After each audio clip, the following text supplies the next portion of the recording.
right. Um, it seems to be live now. I don't know how the connection is. People might say it also. But what's everyone's thoughts on the game? Because I'll just let you lot cook before I actually stir the pot. I mean, you were pretty quiet, but I think I know what you said. Daniel, you can start if you want. You just said thoughts on the game, right? I think he said that. Yeah.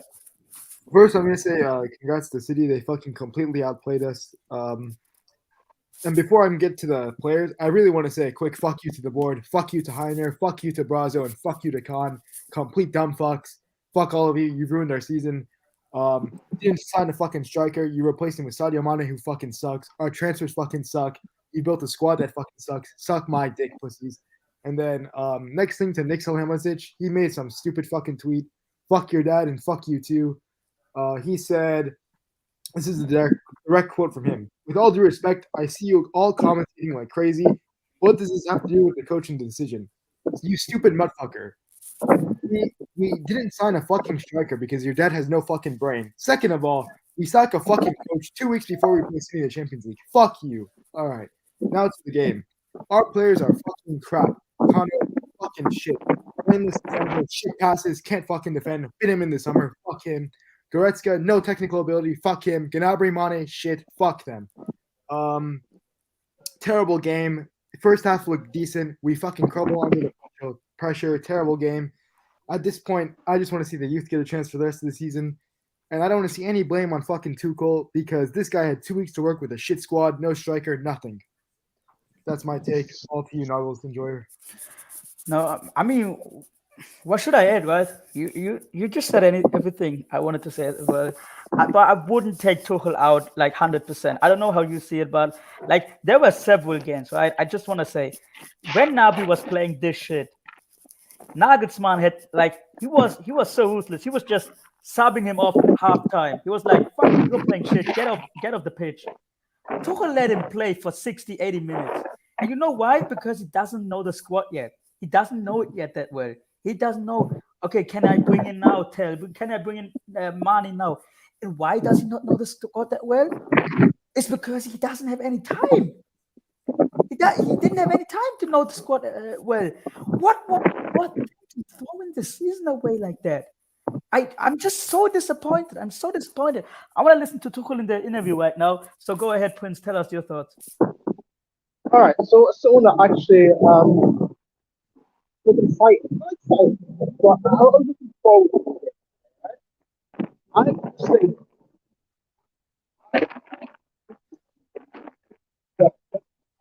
Summer shouldn't play a single game for Bayern. I know I'm still that.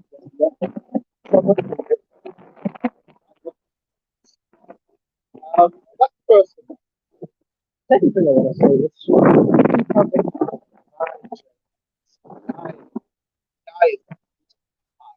now there are some players where you can like teach the bozo out of them. The power it's not one of them. I thought. I'm sorry, Prince, but we cannot understand you. Like, or is it only me, Daniel? No, I can hear like very little parts of it. Yeah, I just heard something he said about players, and then I didn't hear anything. I heard Upamecano, Bozo, Gene, you can't get rid of it, which I agree.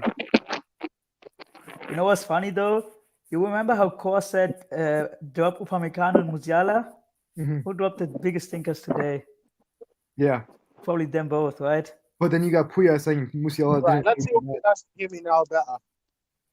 Yeah, that's better. Yeah, that's better now. Yeah. How about now? Can you hear me? I mean, yeah, it's decent now. How about now? Can you hear me? Yeah. And now it's very good. Yeah. All right. Basically, what I was saying is that Upamecano is the ultimate bozo, and I thought you could teach the bozo out of him, but no, the guy is a bozo at heart. He's never going to lose that bozo gene. He's going to be a bozo for life. Quite frankly, that's his role. I don't think we can get rid of him, in all fairness. I think he's just going to stay there, and he'll have like his occasional good performances where everyone thinks, you know what, he's not a bozo anymore. And then in games like these, well, we all saw what happened. My thing as well, though, is this, and I had like a perfect clear picture of it because obviously I was sitting where the corner is on Davis' side in the second half. The guy does not know how to defend. Like, you know how we all always like make jokes that Cancelo can't defend? Davis is like 10 times worse. Like, I don't know what was going on in that game, but the guy is like 10 to 20 times worse. Like, he basically got, like you know, we always joked about like how he gets bailed out by his pace. No, he really gets bailed out by his pace. And today there was no attitude as well, which is crazy, considering what kind of game it is. Look, I've been dancing around the topic for weeks now, for months now, all right? I've never said the names. I've always danced around it. Well, let's talk about the names. We all know who we're talking about. Sadio Mane. The guy came on. I didn't even realize he was playing. I'll be honest. I didn't realize he was playing. Like, Müller comes on, like, first minute, you know, he gets a tackle and pushes the team forward. Sadio Mane comes on, like, the 70th minute or so. I don't realize he's playing until, like, the last minute of the game. I'm like, bro, what are you doing, fam? Like what is going on? Like, where are you even interested? Are you even playing? And the worst part is, right, you're 3-0 down. It's the first leg of the Champions League. Okay, cool. Go for it. Like, get a goal.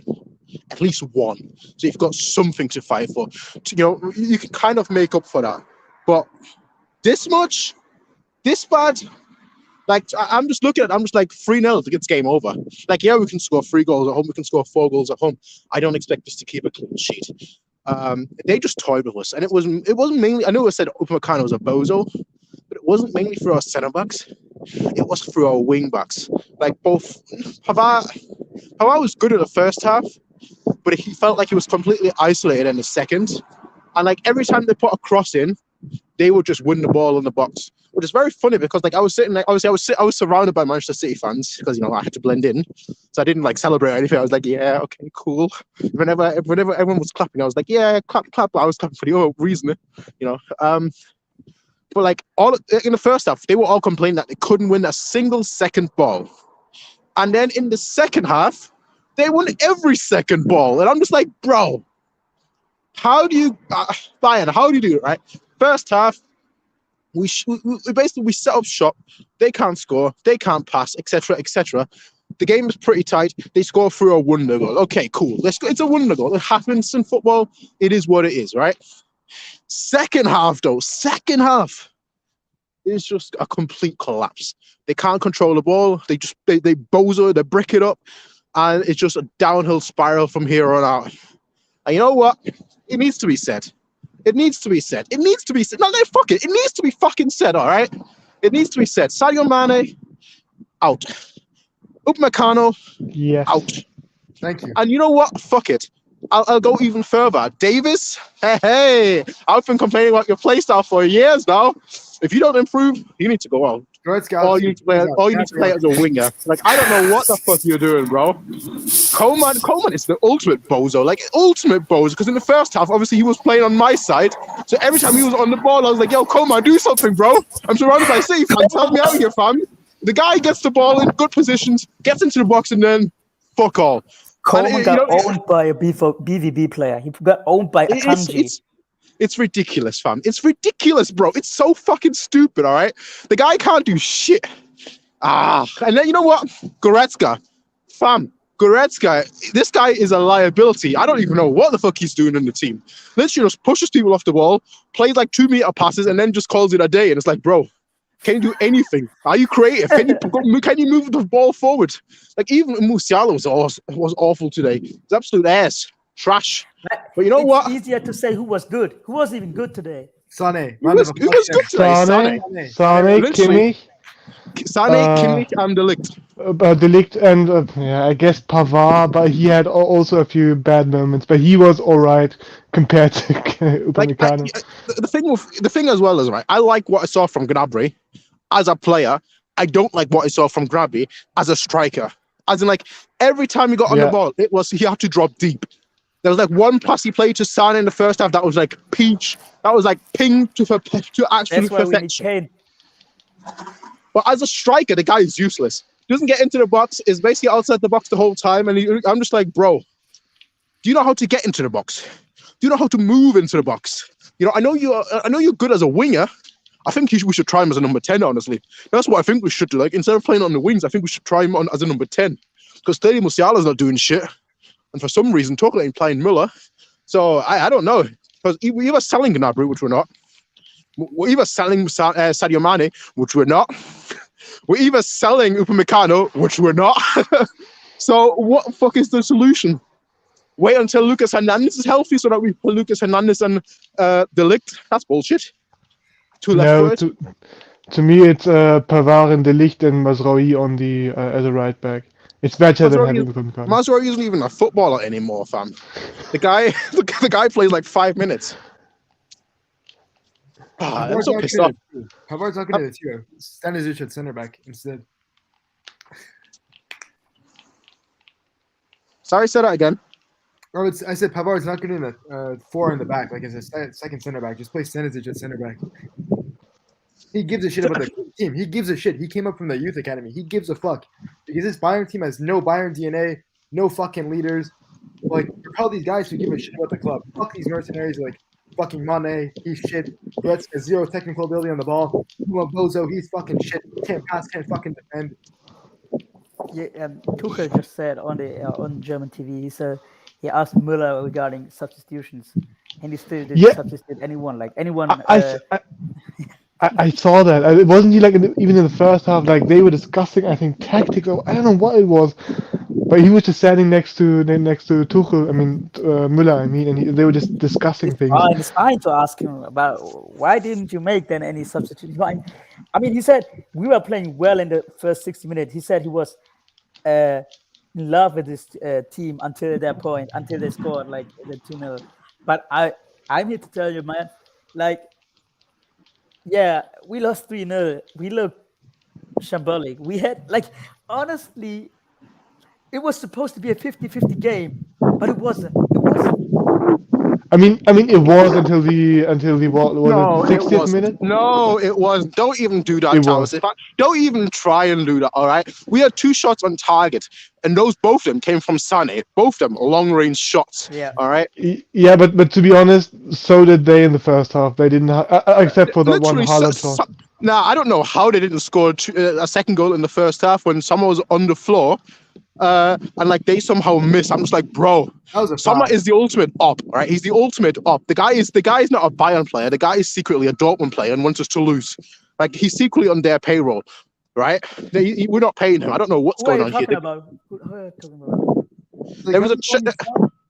There was a chance in the first half where he saves the first shot or something, or blocks the first shot, and then he's on the floor and like the City player shoots directly at him. Yeah, that was Gundogan. That was a foul. Fucking Grealish foul. They just outplayed us. No, they just outplayed. We're just sad.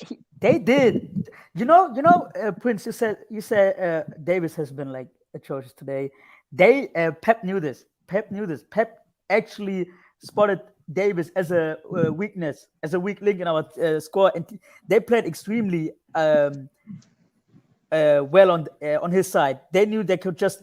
Like, how can Bernardo Silva get past Davis? Tell me how. Exactly, yeah. That's what I thought. Understand. Yeah. Davis is twice as fast. Yeah, he did catch up to him, but he got like past him every single time. I'm telling you, then was able to cross. Alpha, I'm not even joking. Süle would have been better today than Upa. Like, it's not even okay. I mean, it's hard to say because I know you are judging Upa just by this like 2 mistakes, but I can't remember Süle doing this kind of stuff. Yeah, but across it wasn't just 2 mistakes for Upamecano. I'm not even kidding. I've never seen so many like wild passes from any center back in like such a big game. Like it was, I was watching it with my brother, and it was like clockwork. Whenever he got the ball, my brother said, "Oh no, he's gonna misplace the ball," and whenever he said that, the next pass was towards a City player. Like not one good pass from Upamecano. It was shocking. You know what the annoying part about that as well was, right? It was all short passes as well. It wasn't like a long range pass that a risky pass that it was a simple pass, and I'm just like, bro. You guys play rondos for every day in training. Yeah. How can you not make a simple 5-yard pass? You could not even say anything. We were playing against PSG, against fucking Mbappe, and he was playing well. Now we play against Haaland, who is now like It's not kind of a different class player. He's probably just as good, and he played so bad. I cannot understand. I was worried about Upa running like a chicken without a head. Yeah, today, yeah. Look, the thing about Court is right. Every take that he's made, he's been right about. I can't believe it. I can't believe it. I hate the fact that he's right. I hate it. It is, every take that he's made, he's been right about. Musiala, he's been right about. Upamecano, he's been right about. Except Kimmich, though. I don't think Kimmich is best as a right back. I think Kimmich is still a. Hey, look, if Kimmich played as a right back today, they would not have gotten that second goal and that third goal. Because at least we'd have someone on the flanks defending. I don't know what happened to Pavard and Upamecano in the second half, but they just gave up. I actually feel sorry for the Ligt. Like, I genuinely feel sorry for the Ligt. Like, the guy's been an absolute unit, an absolute monster, and yet he has to hold free. He's the only leader at the back. We only have one leader at the back, and it's him. The rest are fucking clowns. It's so frustrating. Shout out to the Bayern fans, though. Shout out to them. Singing all the way through, as they typically do. But it's just so frustrating. How was the experience though in the stadium? Yeah. Well, it's awful because usually, like every time I've gone to a Bayern game, right, it was a home game. This was my first time in an away game, and I was sitting in the home section. So I basically I didn't wear my Bayern clothes. I didn't wear anything. I just wear like neutral clothing. Try to blend in. When when City made like a tackle or something, I was celebrating. Just to like, I was basically celebrating the opposite, if that makes sense. So never someone blocked a shot that was about to go in. They would be celebrating. Oh, we've got a chance. I was celebrating. Yes, you're good tackle, good save. So kind of blended in. But I think they caught me in the end when City scored the third, and I was just like, fuck's sake. And I was just like swearing all around. I think that's when I realized, wait a sec, this guy's a Bayern fan, not a City fan. So I hate that. If Bayern won today, like all the people around me that are City fans, I would have been laughing in their face. I would have gone live on the spot, just celebrating in their face. And I probably wouldn't have made it home tonight because I probably would end up in the hospital, but it would be so worth it. I hated it. That's my experience. I hated it.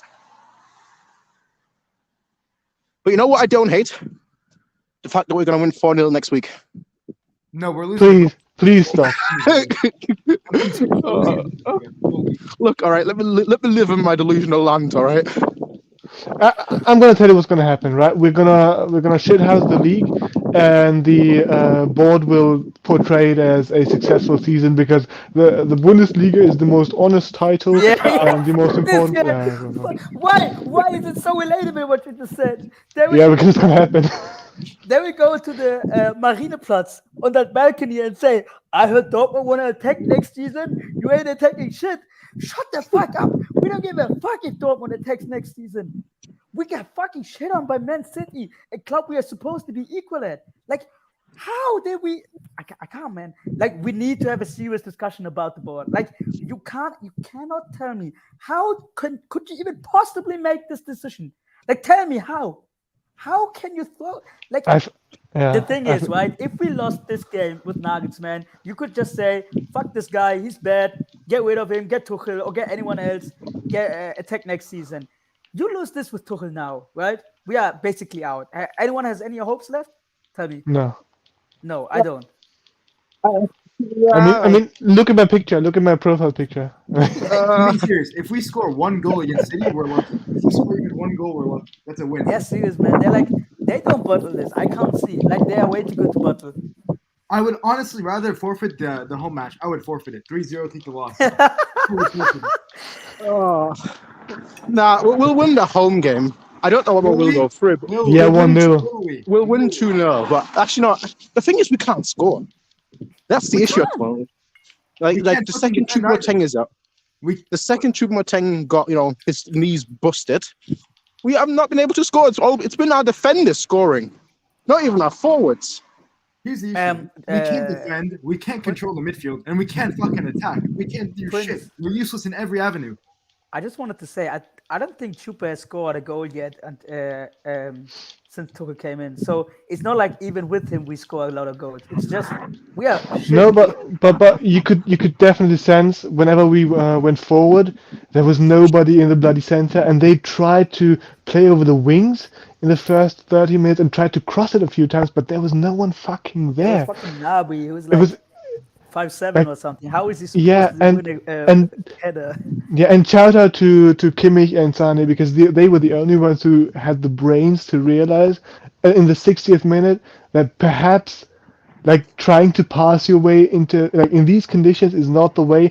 Just shoot from 20 meters out. Just fucking shoot. And especially to Sane because Sane got a lot of stick for that because he did the opposite in the past few weeks where he wouldn't shoot and he shot this time and he actually tried to he had a drive towards goal which no other player of ours had.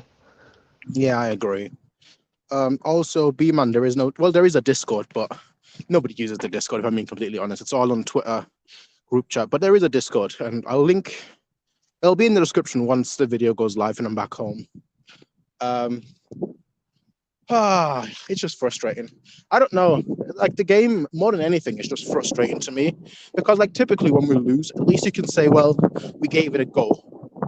Today, like even when we were 3-0 down, I didn't feel like we gave it a go. I still felt like we just tried to pass it in the back. It was almost like the players resigned themselves to lose today, and it didn't matter how much we lose by, because either they think that we can win the second leg, or they've just given up complete hope already from the get-go.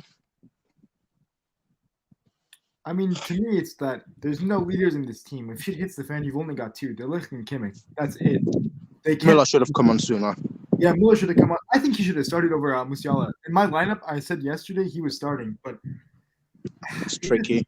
yeah, It's tricky. yeah, it's one of the tough ones. When I saw him, I wasn't pissed, but I would have done Muller. But it's a terrible match. There's no leaders on the pitch. You can see that like almost no one gave a shit. Their heads were down. No one at the back besides the Ligt who can command them. Only one leader in the midfield. Nothing in the attack. It's just shit. It's crap all around. I would do anything to have Matthaus back in the board. I would do anything for it. Back, he never was in, I think. Right? Matthias was never in the board. I would Was do he? anything. I would do anything to have him in the board. Okay, yeah, agree. Yeah, but I don't know why he didn't start Müller, and B didn't bring him on like in the 60th minute at least. Like he just had 10 minutes. Why did you bring him on in for like 10 minutes? What's he gonna do in 10 minutes when it's already 3-0? Nothing. Right, my question to all of you, and this is an honest question, right? I know it's a silly question, but it's an honest question, so I need to ask it. Tuchel out? Question mark? No, this is ridiculous. I like as a joke. I said the second we have like 2 bad games, I'm gonna be Tuchel out because of what they did to Nagelsmann. But on a serious note, no, because it would just send us further into chaos. Like just stick the season out with him. Have some sort of transfers in the transfer window, and then try again next year, and then we're gonna see. If anyone should get sacked, it's the fucking board. Fuck all three of them. Agree. Did you see what Salihamidzic's son posted? Yeah, I was cussing him out at the very start. Fucking cock-sucking motherfucker. Fuck him. He doesn't know shit. Just like his dad. Frustrating today. No, You know what the worst part is, what's- actually? Yeah. You know what the worst part is? The absolute worst part. Are you Tuchel out? No, Okay. not yet. Not yet. I want to see his signings in the summer, and obviously I'll give him until winter, and after then we'll properly evaluate his time at Bayern. But my issue with the whole thing is this, right? We've had one good game so far under him, and obviously he's only been here for 2 weeks, so I'm not like holding that against him necessarily. But how many players can we realistically like get rid of in the summer? Like realistically, right? I'm not saying like, oh, like, woo, like how many players, in a fantasy world we get rid of like half the squad, but we can't do that realistically. Do I think we can get rid of Sané? No. Sorry, not Sane. Do I think we can get rid of Mane? No. I think No, we can't. Sane. I think Sane has played himself like just stay. I think like for me, the way Yeah. he's been playing the last couple of weeks and months, and even this whole season, like there's been some ups and downs. But like in the grand scheme of things, I think he's played well enough to like have a spot in the squad, so to speak, or a spot in the team. But like Sadio Mane, he's been disappointing. Like he's been disappointing all season. At first it was just the offside, and now he can't even get the ball. Like that's everything that he tries, it just goes wrong. Highest paid player too. Hmm? Highest paid player too. Absolutely. And Gnabry, question mark. I don't think we can get rid of like Sadio Mane and Gnabry in the same time. I don't think that's possible, realistically No. speaking. Can we No, that's what buy I'm another saying. centre back? I don't think so. We've got No, so many fullbacks. What are we going to do with those? No, that's what I said today before the game, right? Someone said, who would you sell to get Osterman or Kane or like Kolomwani? I said, why would Naby leave? Why would Naby leave? Look at his contract. Look, he's living in Germany. He's living his best life. Look at like Mane. Why would he leave? He's on 22 million in his 30s. He has eyes. He sees how shitty he is. Why would he leave? Then you see other players, right? Like I can't see us selling that much, but we need to sell and we need to buy. So and then there's also like transfers, in my opinion, we need to make in 2 summers or like next summer. It's like the likes of Florian Wirtz. How are we supposed to do all that stuff? You look, the one thing why I always wanted, I was like, I can't turn my back against Barca was, I think he's one of the best when it's like getting the player to the club. You know what I mean? Like Yep. he was managed. PowerPoint, yeah. Yeah, he was able to get the league. He was able to like look, the race between for Haaland was so close that it was literally Man City heading. They had to splash endless money to get him because we were able to convince him so much. You know what I mean? Like we were actually really close to signing as Bayern Munich. Then we signed like Gravenberg. All of these players, okay, he didn't perform, but it was still good to get these players, right? Brazil seems to be a really good like player recruitment guy, but I don't see how we want to do all of that stuff in the next 2 seasons. Like here's the thing, right? Pavard is likely leaving. Unfortunately, yeah. Fine by me. João Felix, João Cancelo is likely leaving. Good. Yeah, I don't care. David Blind is likely leaving. Good. Oh no! Bouna Sarr is likely leaving. Oh That's a no! shame. That's a shame. So who do we have as fullbacks left? We've got Mazraoui and we've got Davis, because we're not going to sell Davis. And we're obviously not going to sell Mazraoui. So like our fullback options, even though we've got a lot this season, likely to be the case that we won't have a lot next season. Granted, for the left back position, Mazraoui can play left back, but you've also obviously got Lucas Hernandez Stanisic for the 1 month that he's healthy. But this is so frustrating. It's like I didn't think we'd win the Champions League. In all honesty, I didn't. I thought semis though. I thought semis. I thought we'll get to the semis. I thought we'll beat City. Everyone knows City was the one opponent that I didn't want to face, even above like Real Madrid, just because of our stupid record. And as I said, we lose one, we win one, which likely means that we'll win the next game. But will we win 3-0 or higher? I don't see it. But like City was the one team I didn't want to face. We got them, and this is exactly what happened. If we had I know away goal rules isn't a thing anymore, but if we had 1 goal and it was 3-1, I would have said, you know what, hey, there's still a chance. We can still turn it around. Let's go for it in the Allianz Arena. Maybe we'll get a Porto game. Still my favorite game of all time, the Porto 6-1. It has my favorite goal of all time, the one where Müller to the volley one. Yeah, I think it was Thiago to Lam with the little run to Müller, and Müller heads it to Lewandowski. Lewandowski heads it in. That's, to me, I know it's not the most technical goal, it's not the most whatever, it's not an overhead kick or whatnot, but it'll still be my favorite goal of all time for some reason. But I don't see us making that.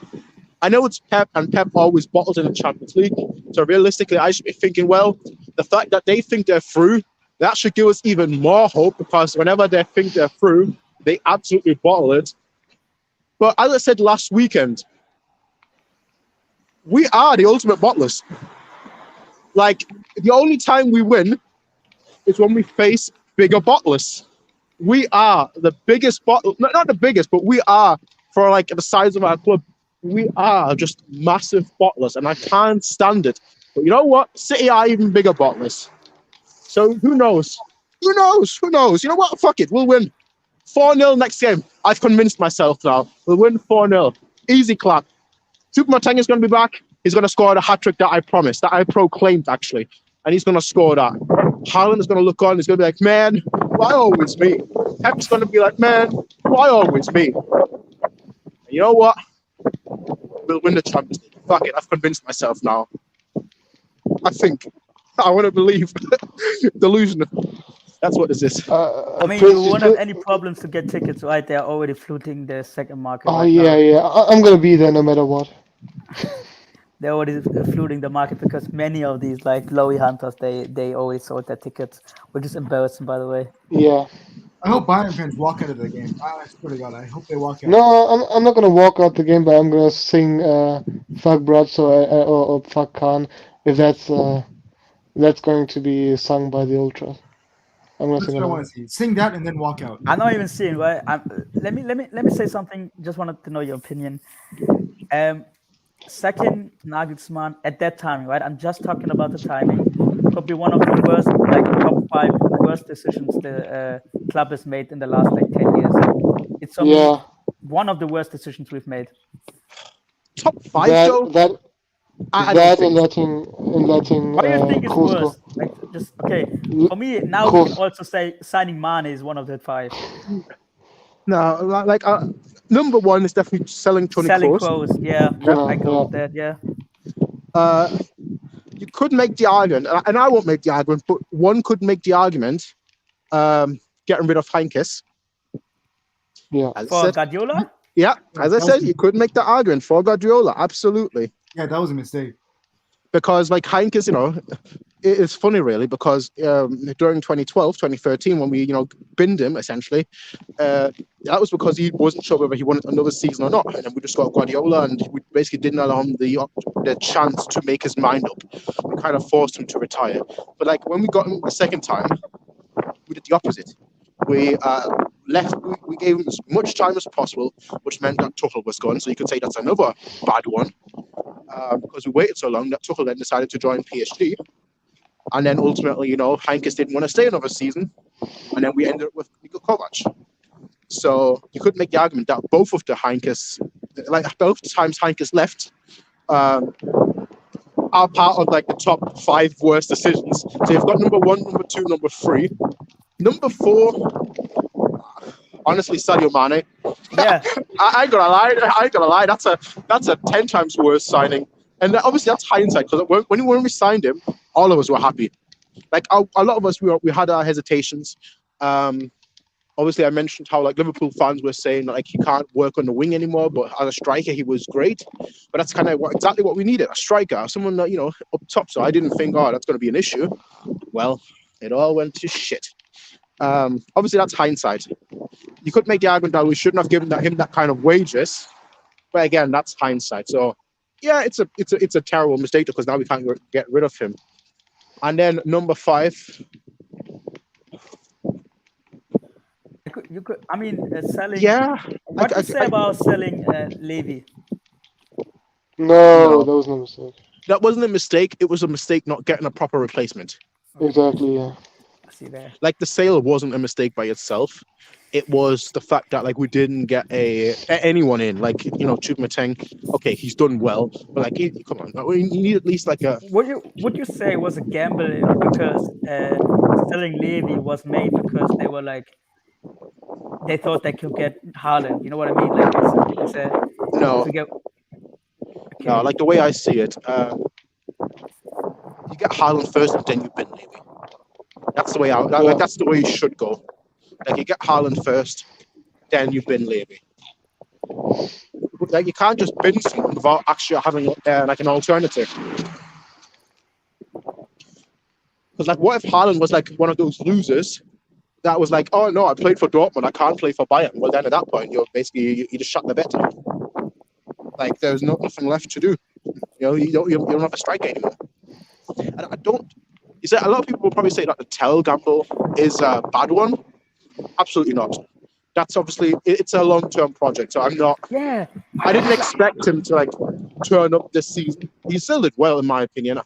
I know people have different expectations of him, but I think overall he did well. And there's clear things that he needs to work on, but also I think there's a lot of things that he's good at. My issue is this: why did we get David Blind? Like honestly, like someone please answer this. Why did we get David Blind? It was free. I don't blame that. Brazil's transfer policy from day one has been fucking shit. He has no idea what he's doing. How many transfers have flopped under him? There's a big list. Big list. And obviously, João Cancelo, the guy is I don't know. I don't want to say he's a problem for the dressing room, but I thought it was very, very telling when he came on today. And like the City fans were all against him. Whereas with Sané, they were always clapping him and just being neutral. And that's obviously I think that's quite telling. But also, I think that like the guy is too much of a diva. Like when he doesn't play, he gets angry. And I'm like, bro, it's football. You're not going to play every game. You're not that guy. Settle down. I don't know. I'm more so disappointed than like angry, because I was angry, but now I'm just like, these guys didn't even go for it. I want to say something. I just got it on Twitter. I wanted to ask something. So, you know how we were the side in Europe who scored the most goals, right? Like I believe in the season at least. And now we are struggling to score any goals. And I'm asking you, yeah, we scored 4 against Dortmund, but let's be honest. They scored most of them themselves. It's Dortmund. Are we playing under Tuchel? And I'm asking you, because I also Prince, you saw it today live. Are we playing a bit too passive? Like, are we still playing the way Bayern played in the last month or years? Okay, Prince is getting arrested for that. I see. They found me. Sorry, guys. They found me. Arrested. We'll find the Twitter chat. Anyway, go on. Sorry. Sorry about that. Yeah, I wanted to ask, did we change to a more passive play style under Tuchel, which maybe made us defense better? No. We sacrificed a lot of our attacking power. No. And I'll tell you why I think that. In terms of our attack, like Gnabry has been up and down all season. Mane has been awful all season. Sané, again, I'd say he's good for the most part. Not like great, not amazing, not bad, just good. Because he has a lot of good moments and a lot of like, what you doing, bro, moments. But like the issue is, we've kind of been bailed out by Choupo-Moting being like one of our only players that can actually put the ball in the back of the net. And now that he's been out for like 2 weeks, it's like, once Choupo-Moting is out, the whole team collapses. Our whole attack collapses. And I think that's the bigger issue. I don't think it's on Tuchel. I think if Choupo-Moting was here today, it would look a lot more dangerous up front. But it's worrying that we rely on Choupo-Moting this much. That's my thought. Let me hear what you think. I mean, in the last few weeks, when Nagelsmann was here, I also didn't see a coherent attacking strategy, if that makes sense. So, and I was never convinced by the Dortmund, by the way, because half of the goals, I mean, they scored them themselves, and we didn't really have to do anything. So, it's just one of these things where it's going to take some time. That's what it always does. But it just goes to show how bad the timing was for the sacking of Nagelsmann, or for rather the managerial change. Because he's gonna get it right eventually, right? Like he's gonna take at least a month or so.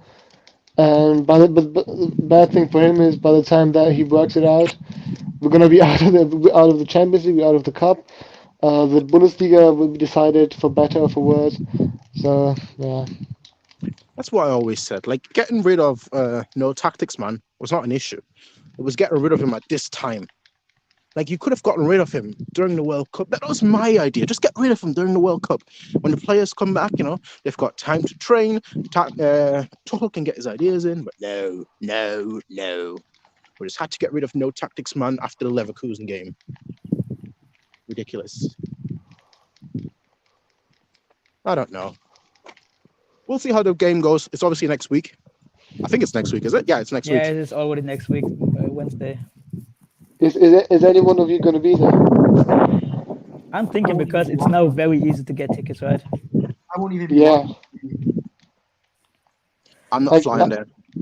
I see. I mean, it's just the timing is just there, right? Because I can't go and then I have to book a hotel, and I mean, it's just so much money, dude. Just to For see me, it's us a case of I literally just returned to work this month, well, last month, so I'm not doing anything risky. Yeah, I can see why. Yeah, Especially for this, you're gonna go and see us get fucking slapped. Like, save your time and money. I just. Yeah, I'm gonna go there. I'm If so I get a mad, ticket. dude. I'm so mad. You know how hyped I was about the season, right? Like You were? Yeah. What? I were come after that PSG game, man. I thought we win everything. Oh my goodness. That's why you don't take PSG serious. I'm telling you the whole time that they are a banter team. Now you see it today. Look how we outplayed PSG, but the second we come up against a good team, we crumble. But against PSG, we had Nagelsmann, the greatest manager of all time. We're not doing this. My bottle just split. Fuck! It just What had happened? some. Oh no, man! This day could have gone any worse. Be right back. I'm going to mute myself. I'm just going to let you lot talk because I'm just getting home, but I don't know if family's sleeping or not. So I'll just mute myself for now. I'll be right back in like 2 minutes for I'm myself. such a dumb, stupid. Right. By the way, Yeah. one thing we did do quite well, in my opinion, was I didn't see much of Haaland. Like, I think he scored a goal at the end, but to be honest, we crumbled. But aside from that one chance in the first half, he didn't actually get to do as much. I think we shut him down quite well. Yeah, but that's like the one positive I can say. And also, I guess the league was amazing. Pavard was alright. He had one blunder, but he was good otherwise. Davies, yeah, I mean, Prince and I have been of the same opinion. When it comes to him, he has awful positioning. His first touch is very often lacking, and yeah, pace better than Wait, that. who are you talking about? About Davies. I'm not going on to Davis. No, this was the first leg, and Bayern obviously just completely capitulated as they always do against City. I said they completely capitulated because they're absolutely rubbish. That's what they are. Rubbish! Of course they are. I mean, I see always why will be. Prince first said But it, you know right? what? I'm Next week guessing is he's another talking day. to he's talking to his family. I think. That man made he did an immediate live stream reaction talk after Nagelsmann was talking about how we will everything now, and now we lost everything in one week. Please don't do this. It's the same old, same old. You know how bad the Bundesliga is. Bayern could win it. You know, we've played 50-year-old Müller. Yeah, that's true. That's also someone said it. This game just shows how bad the Bundesliga is. Yeah, it has to say that that's true. So that's why I don't want. I almost. Yeah. The way we won against Dortmund, and then just compare how Dortmund played against Chelsea, right? Chelsea can't even win against fucking Wolves, and they were dominating Dortmund. Leipzig got 7-0 destroyed by City. Leipzig, on the other hand, won against Dortmund very convincingly. That just shows you how weak the league is. Well, the worst part is that the league is not just weak. The worst part about it all is that, like, there used to be a time where you could dominate the league, but still like perform in Europe. That's not even the case anymore. Man, please, bro. But before that tie, right? Before the Bayern City tie, we look at all their statistics, both and sides. We were the favorites. They said no one wants to get Bayern. No one wants to get Bayern in the Champions League. They are the most threatening looking. Look how they won every game. They've conceded only against some, I don't know, some club who sounds like a beer brand. Like how are you telling me that we couldn't win this season if we didn't play like a bit more serious? Tell me. Like I'm not taking this. Oh, we had no chances to win the Champions League this season. I'm not taking that. Absolutely. That's still obviously we did have a chance to win the Champions League this season. But the thing is that you got to take into consideration is that quite frankly, we've only played, as I said, banter teams. And if you only play banter teams, you can't compare yourself to actual favorites. Like that's why people should have realized that the second we only beat like PSG, what was it, like 3-0? Not like to get Are we not a banter team ourselves though? We fucking get dicked on in the UCL so much. We only won the COVID year. It's terrible. Like there's not much different. Like when it matters, we just can't do it. We only won in the COVID year. Other than that, we've been a joke in the UCL.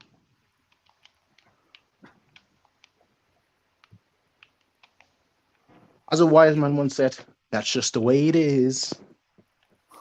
Things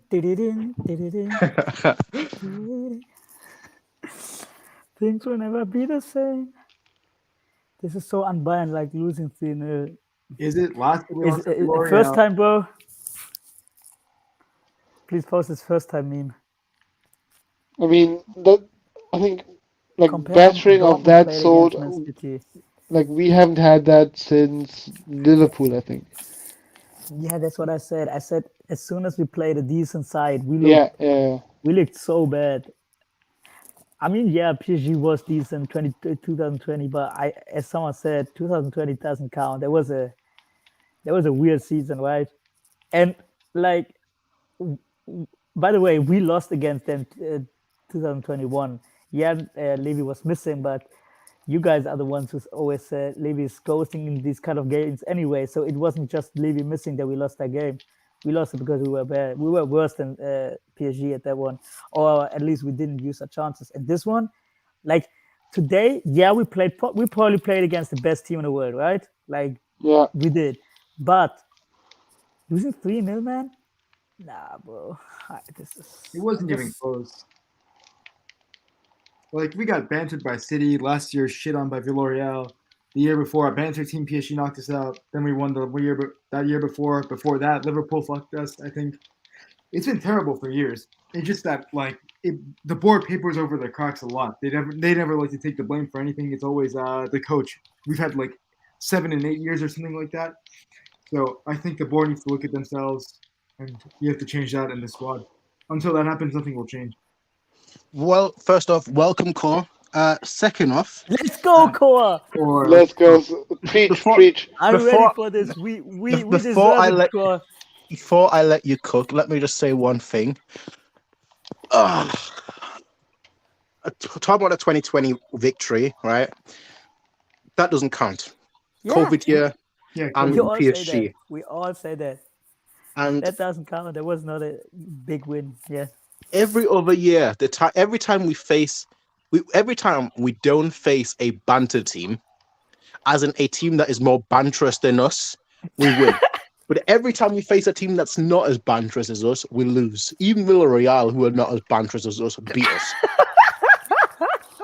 Like you look at our history, right, and you look at the teams that we've beaten in like the last few years, right?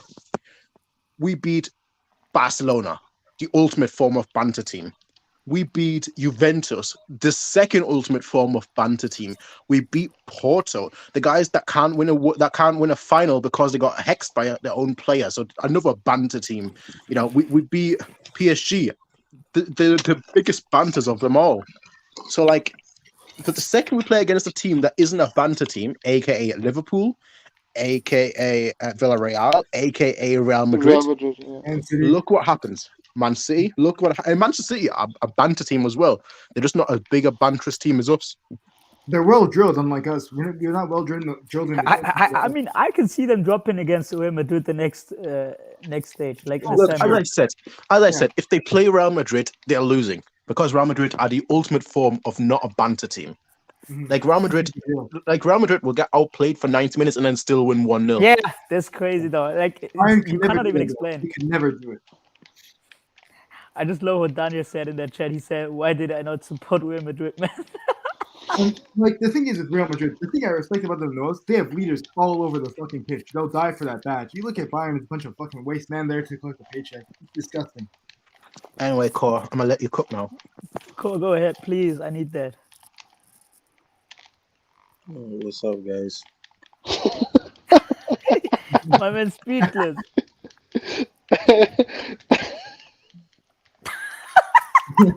Cool. First of all, please, I need to apologize, man. You cooked with all of your takes, like saying Upamecano headless chicken, said Musiala's overweighted, all of that stuff. Just, I don't know. Yeah, I don't.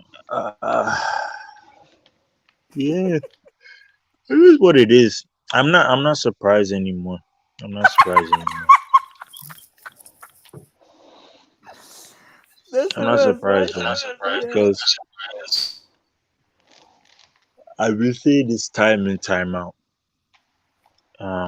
Nobody had to tell you. Nobody had to say it. And ladies and gentlemen, I'm telling you this right now. Puya, Luke, these are the ones who have hurt this team so bad. These are the guys who are taking the team to the mud. Wait, you're blaming Twitter Especially users Puya. now. Puya, Samasi, all these people, they just put the team in the mud because nobody has to tell you this. Nobody has to tell you. I'll tell you my reaction to the whole game. I said season over before the game even started. I said True. season over before the Pokal, and I was right. Jan Sommer's average. I didn't know he was that bad. Oh yeah, absolutely. Absolutely garbage. Absolutely garbage. Absolutely garbage. And I think there's no way we're signing him at the end of the summer. Like when Nubo comes back, then I think it will be much better. Because actually no, not Nubo, but yeah, we need to You've get clearly at not- least Ilamilie. clearly- I miss Neuer, I'm sorry, man. but you've clearly not will play at Monaco. The guy's been their biggest reason why they're so bad this season. Oh no. I'm sorry, I made a mistake there. Ilamilie will be we should go get Ilamilie. Another thing that I want to say is that I guys remember when I told you that this guy was a YouTuber and you guys didn't listen to me? Remember Davis. when I told you that? I hate the I fact that I literally told you. I literally told you when Tuko got hired. I was like, oh my goodness, this guy's a YouTuber. This guy was a YouTuber. But Who did? nobody listened to me. Nobody listened to me. This proves that he's a bona fide YouTuber. He's no more. His prime is over in 2020. I blame him for most of the mistakes today. Most of the Summer was second, but I blame him for most of the mistakes. Not Upa. No, That's What? every time, no, I blame Upamecano. Upamecano is third. Upamecano is third, but I blame Davies for being a bona fide YouTuber. He also cheated on his girlfriend today. I blame him. We lost because of him. We lost because of Jan Sommer. We lost because of not having a striker. We lost because of not having a DM. if you had Limer in this game, you know what was so sad? Oh my goodness, guys, this was the saddest part of the whole game. The guy who scored the first goal was the reason why City won the game. I'm letting all the football fans know the guy who scored the first goal was the guy who let City win the game today. Because of him, we couldn't score. Because of him, every time Gnabry had the ball, he was in front of that man. He was in front of that man. You need to do a better job in transfers. My goodness. My goodness. My goodness. I feel so sad for Tuchel. It's not Tuchel's fault. And I don't care what these Bayern fans say. Puya say, oh, if Nagelsmann was on there, then would have won, and this is that. No, that's not it. That's not it. That's not it. It was the problem of not having a DM. A DM. Yeah. A DM. Just a DM. Someone who can cover shadow. Someone who can be in the game to cover shadow and so forth. We did not have a DM. We did not have a DM. So it was so easy for Man City to control the game because, again, when they were controlling the game, you started seeing that, okay, fine, composure, calm, coolness. Kimmich is not a DM. Kimmich, for the last time, Bayern fans, is not a DM. Yeah. Kimmich, for the last fucking time, is not a fucking DM. I'm sorry I have to shout like this. He cannot open up opponents in the midfield. Goretzka cannot open up opponents in the midfield. Kimmich is not a DM, for the love of Christ's sakes. Kimmich is not a DM. I've been saying this from time. The second thing I want to say, and I'm gonna come to this thing right here, is Pavard does not give you anything attacking wise. Pavard does not give you anything attacking wise. But I don't blame him for playing Pavard as a right back because defensively he gives you something defensively. Cancelo's not good defensively. Okay, fine. I get it. I get it. I get it. My friend, you need a striker. We need a focal point. So even if you play a kid like Iron Ibrahimovic in the team, it makes sense. It makes sense. He might not be clinical. He might not be, but at least his off the ball movement, his intelligence, football intelligence. Where was it? Where was it? Where was it? No DM today, no striker today, and we lose the game in an embarrassing fashion. Guys, I'm so sorry. I am so sorry, but I have to lay the gauntlet on Bayern fans. I blame Bayern fans for this. I blame the Bayern fans who keep on saying Kimmich is a good midfielder. Kimmich is a good midfielder. When are we going to come to the realization this guy cannot play midfield for his life?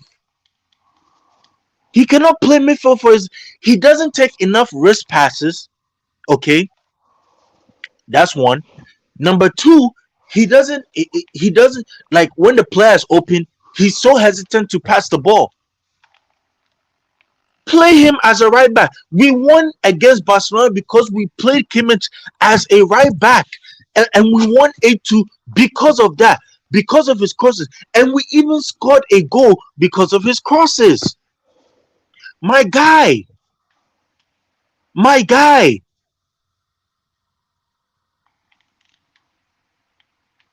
Another thing. Oh boy. Sorry. I have to go like this. Another thing. City will lose against Real Madrid, guys. Don't get it twisted. Don't get it twisted. Let me tell you why. Because The only reason they won this game was because they had a DM. They had a striker who could finish, and that's the only reason why. But don't get it twisted. They're gonna lose to Real Madrid, and even Real Madrid will even show a better example of how to beat City than how we played today. Because yesterday we played good. We sat back. I thought we played good. Maybe first half. Second half, second half. Although they said 15 minutes were good.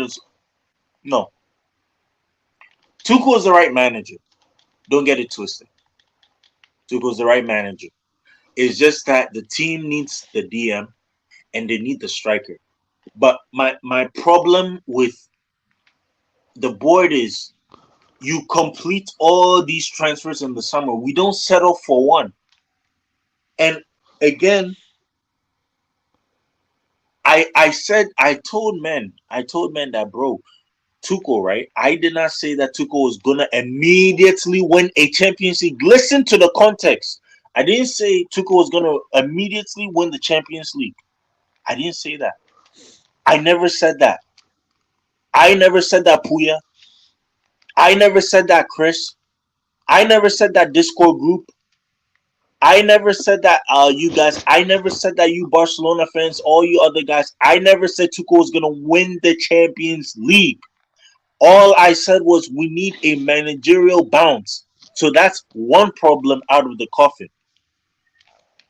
I said if he comes in, at least. Now, again, next season we might get knocked out of the quarterfinal because from what I'm seeing, Bayern is declining. Bayern is seriously declining. But it's left with only two positions that we really need this maybe next season that I think will make much better. Second leg is over, guys. There's no point in watching second leg. No point in watching second leg. There's no point in watching the next Bundesliga games because I still think we'll win the Bundesliga. I'll be honest with you. If we don't, then we're serial bottlers out here. You understand?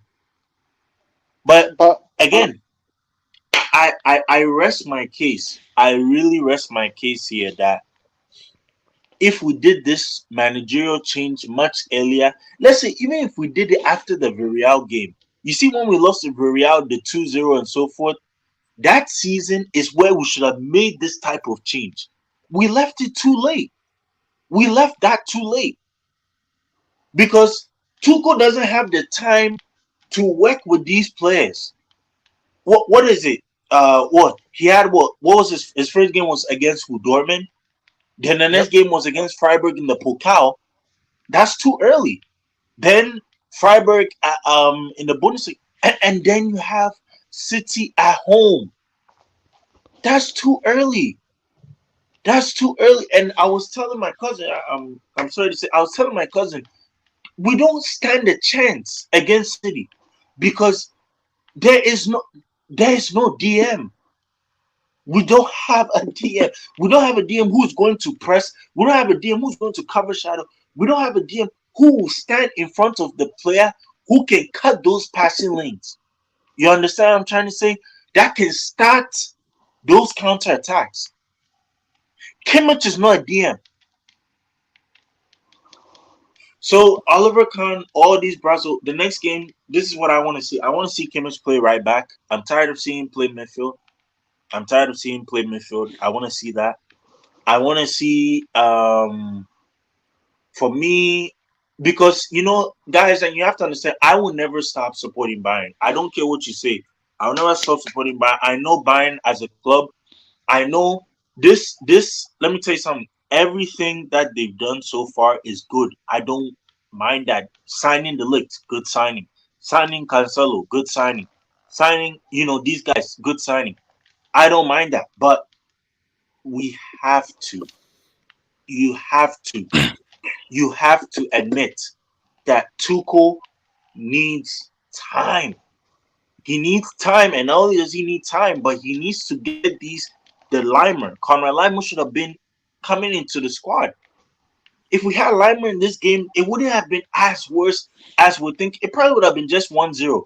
And if it was 1-0, I would have been going to Allianz Arena and would have said, okay, we have a chance.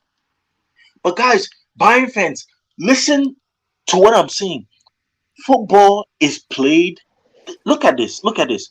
Football is played when you see that, yo, this player is out of confidence. When you see, say, oh, no, this player is out of form. When I saw Davies touch the ball 1 or 2 or 3 times, Prince, I already knew. I already knew that he was the loophole. The goals were going to come from his side. The second goal came from where? Davies' side.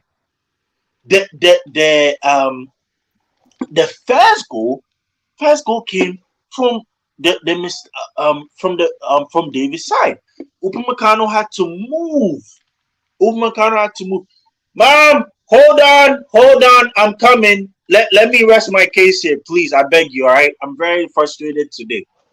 Upamecano had to come to the left side because already Davies gave up. The YouTuber gave up. Okay? The YouTuber gave up. I want people to know the YouTuber gave up. All right. And another thing is the when City was pressing us, Davies was hesitant. You understand?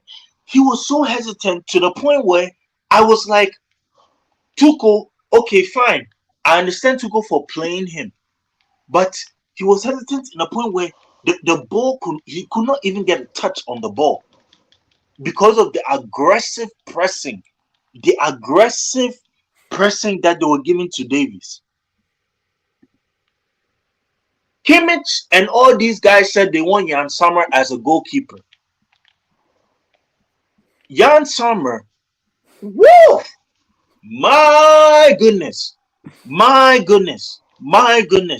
This is why I don't trust Switzerland players. They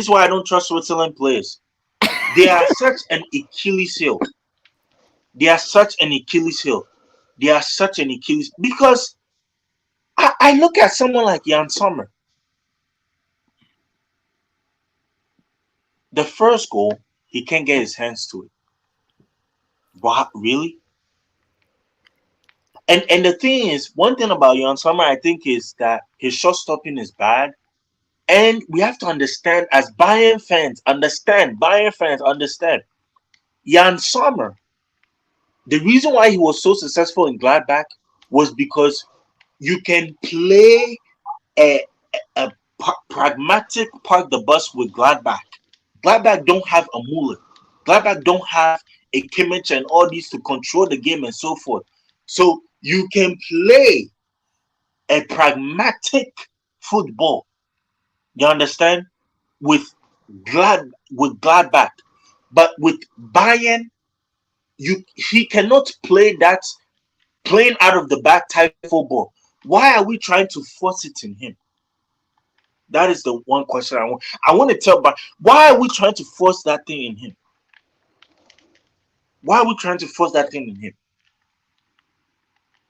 I am so sorry, guys. We were so atrocious. I feel sorry for the authentic Bayern fans, the genuine Bayern fans. I feel so sorry for them that we had to watch this, because I don't think I don't think it's Oliver Kahn. Sometimes we need to put blame on the players, and we need to let players know that this is the time where they need to go. So I demand a full. Players need to be sold left, right, and center this summer. My goodness, there's going to be a lot of players that have to go. Upamecano has to leave. Even Sane has to leave. I'm sorry, Sane got to leave. Janabri has to leave. I'm coming, all right. With it, let me land my point. I'm very frustrated. My team lost. Please give me my chance. Please give me my chance. Thank you. All right. Upamecano, Sane, Janabri, they all have to leave. Muller, you can stay. Very terrible. I mean, this is very terrible. And guys, I'm going back to just listening to village rap music because I can't stand. I just can't stand this. I can't stand it. How do you not know these certain things? You know we need a DM. You know we need a striker. You need to get these type of players and so forth. The absolute nonsense of players and so forth. Janabri, Sane, the likes of Musiala, who I've been saying time and time again, he is a selfish bozo gene player. But not only that, I've talked about the headless chicken. The headless chicken is even worse because the headless chicken he goes around and walks around the whole pitch, runs around like he has no brain. He has no brain. He has no brain. Bayern fans told me he's good as a back four. Today, what did I just see there? This man got packed. This man got packed. This man got packed. Oh, but telling me I see City won't win. City. Look, City ain't gonna win the Champions League, but I think say they'll lose to Real Madrid. They'll lose to Real Madrid. City will definitely lose to Real Madrid. Look, at the end of the day, City the will- truth is this: our season in the Champions League, the part of us being in the Champions League, I think most people can realistically say it's over. We're gonna try, obviously, but like, are we gonna score 3 goals? Sure. Can we score 3 goals without No, conceding? but Prince. The only way we score 3 goals is what I said. Upamecano as a DM, because I'm tired of seeing him as a center back. This is the only way we're gonna score 3 goals. Upamecano as a DM. Upamecano as a DM. That's the only way. His passing is fucking shit. He can't even play DM. No, I know his passing is shit, but we need an aggressive center back who can play that DM role. We need someone who can cover shadows, guys. I'm sorry, bro. Cover shadow is so important. Cover shadow is so important. And if you don't have players who can do cover shadow, it's gonna be so difficult. It's gonna be so difficult to get a comeback. But I think Prince, we lost, man. I think we've lost this game, bro. I think we've lost this game, man. I don't think a lot of Bayern fans will even watch the second leg. I think it's over, man. Well, let me ask the question then to everyone here. Mhm. Who here thinks that? Stupid question, I know, but who here thinks that we can still go through to the next round? I'll start with you, Daniel. I think if UEFA changes the rules and says if Bayern can even score 1 goal, they can go through, then that's our only hope. But if not, it's done. I won't be watching. I hate this. I hate a lot of these players. I hate the management. Fuck them all. Well, now, hey, how is this? You've got the Vidal picture. Is that your attitude that we can do it? No, no way. I just put it on as a meme because I I know Next week is going to be full of that. I don't think we're going to win. Maybe like a 2% chance. But I'm going to be there if I get a ticket. I'm going to be in the stadium even. But no, there's no way we're going to go. We're going to go through now. The only thing I hope is that we kind of restore our on pride and honor. Pride, and go, yeah. I Like agree. at least try and get like a 2-0, a 2-1 2-0, victory. yeah. That'd be cool. Yeah. Yeah. I'm telling you, man, I think we will get even more better than today. I could see us. You know that without like this kind of, some I had like, even he had a mistake. He had like 2 or 3 like big saves, right? Without these saves, there would have been a Leipzig City game 2.0. Like they lost 7-0, right? We wouldn't have lost 7-0, but we could have lost this 5-0. I'm telling you, at the Allianz Arena, if we play like this again, we will lose 3-4-0 again. I could honestly see that. Like everyone's saying, "Oh, at the Allianz Arena, we are so good." Yeah, we saw that against Freiburg, man. We saw that how good we were in the Allianz Arena. Shut up. If City plays like this and we play the exact like we did today, we will lose it again, and we will lose. I can, as I said, I can see us losing this by 3 or 4 goals. Mane will difficult to say, but we can't sell Mane. This guy's unsellable now. Look at his contract. Why would he ever leave the club? Al Nasser, We are please. fucked. No. You guys are getting it wrong. With the Mane one, Mane, I kept telling you, Mane, if Mane can play alongside Choupo-Moting, he's a much better player. You cannot play Mane as a lone striker. You need a hold-up striker next to him to get the best out of him. You get what I'm trying to say? It's okay if you're So play if like this that, is but he so has if sucked in today, but he so didn't so even if touch the this is, ball. I know he didn't touch the ball. I know he didn't touch the ball. So if this is the case, then we need to get someone like a Harry Kane, because I think a Harry Kane is needed in this team. You know, you need someone who will come in and will be a difference, Yeah, in and who can also score those chances. So at this point in time, Oliver Kahn and them can't say, "Oh no, we're not gonna break the bank for Harry Kane." We need to break the bank. So yeah. whatever Tottenham wants, we need to give it to them, and we need to get someone like that in the team, because it not only will it help Mane, but it will help the other players around. It will You help the whole club. understand? I said, Prince, didn't you say like the only touches Nabi had was when he went deep to get the ball, right? Yeah. Yep. Yeah, that's where Harry Kane is good at. He could save a lot of balls, can get the second balls and stuff like that. That's why we need him. That's why I also prefer him over like the likes of Kolomouani. I think him or Osimhen. I think these are the both we need to look at. I'll be honest here. I'll be honest. I just want a target man. I don't Yeah. want any. That's what I'm saying. Target man is Harry Kane, Prince. Target, if you want target man, is Harry Kane.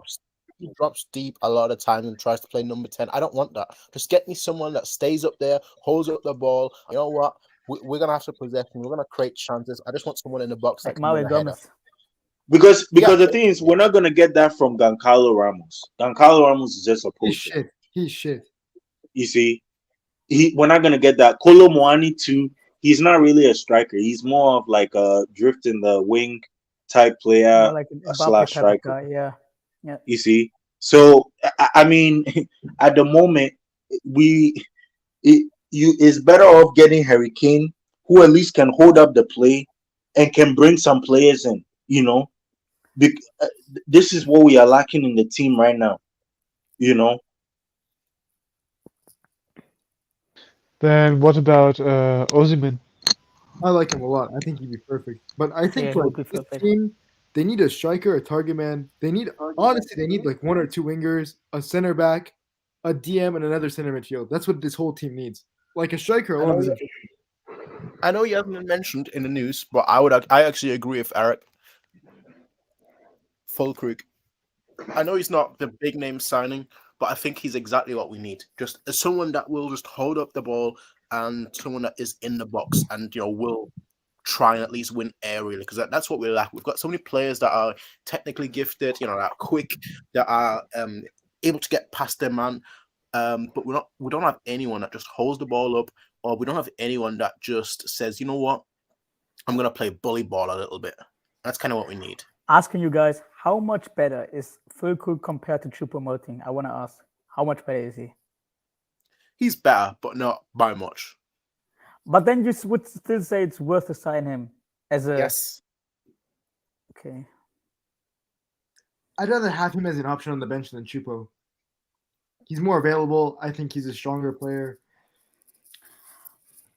Like the issue with us is we create like if you look at our actual chances here, we actually create typically each game we create a lot of chances. And that's because we've got a lot of players up front. We've got a lot of wingers. We've got a lot of Muller, who's very creative, Musiala, who's very creative, etc., etc.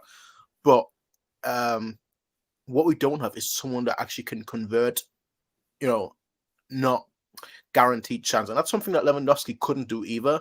Because Lewandowski, he's someone that is known to get a lot of chances because of his good positioning, but he is someone that also misses a ton. Like I think typically, like he has the most missed key, what's it called? Like the most missed easy chance in the world. I don't know what the actual stat is called right now. Key pass, not a key pass, but he's got the most missed big chances in the world in world football, and he typically has that every single season. But the thing is, because of his movement and because he's a target man at heart, not saying he's that exclusively, but he's a target man at heart. He knows, where to be, and that's kind of what we need. Just someone that is, someone that knows where to be in the box. Big chance missed, exactly. Thank you very much, Alchemist. That's the stat that I was looking at. But yeah, so we just need someone that's in the box that doesn't try to, because that's the thing that annoyed me with Gnabry so much. As I said, I think Gnabry today overall was good. As a striker, he was bad. And I think we just need someone that's good as a striker. They don't even necessarily need to be good overall, just good as a striker. Just be in the box, just cause some issues, because everyone else, Coleman, if he ever gets a cross in, that's actually like good, which is like 1 out of 100. But that one time that comes, you need someone in the box that can like profit off of it. With that said, we're out. So the Bundesliga we've got to look forward to. That's the only thing really that there's some excitement left, because next week what's going to happen is we're gonna lead 3-0. All of us are gonna think, you know what? Oh, we can do it. Then they're gonna score a goal. Then we'll score a goal, and everyone's like, oh, we can do it. We're Real Madrid. This is Man City collapsing 2.0, and then they don't collapse because we're an even bigger banter team. Just one question though, right? So because you're all saying we've got the Bundesliga to look forward to, would it not be better if we kind of lost that too, in a sort of like the Finale da Horn back in the day? Because when we lost the final in Munich, it was a massive shift for the entire club. I agree. I think we should lose. I mean, if you win it, it's just going to paper over the cracks. Yeah, exactly. I think we should. It's best if we lose it, because at this point, to be honest, I would honestly rather see Senezic play at right back, Bushman play at center back over fucking Upamecano, Ibrahimovic play over Goretzka. I'd rather see these fucking young guys play because they give a shit. And if we lose, we fucking lose. We deserve it. Because the board will just say, oh, it was still a good season. We've won 10 or 11 in a row. Who gives a fuck? It doesn't matter. They won't, because they made this change. They put their foot down. They made this change, which was a very unpopular change, and they said it was because of the 3 trophies. If now at the end of the season we only win 1 and we go out on both of them like immediately, they're already under pressure. Like, we don't need to lose the Bundesliga for that pressure. They are. And it's funny that Prince says this. You guys are not even German. If you could read the German media right now, and especially the German tweets, they are going hard on our board. They are basically insulting them in every possible way. Like, Nagelsmann was, as I said once, he was one of the most liked coaches Bayern had in the last few years. He was sacked, and now we went out of both of the cups immediately, right? As soon as it possible, against Freiburg in the Pokal and in the first leg against City, we went out. This board is looking like clowns right now, and they're getting shit on. Like, if we lose the league as well, I don't know. No, go ahead. I've nothing to add. Okay, all I was going to say is, next game on the weekend, the Bundesliga, is it a home game? Does anyone know? Against Hoffenheim at home, yeah.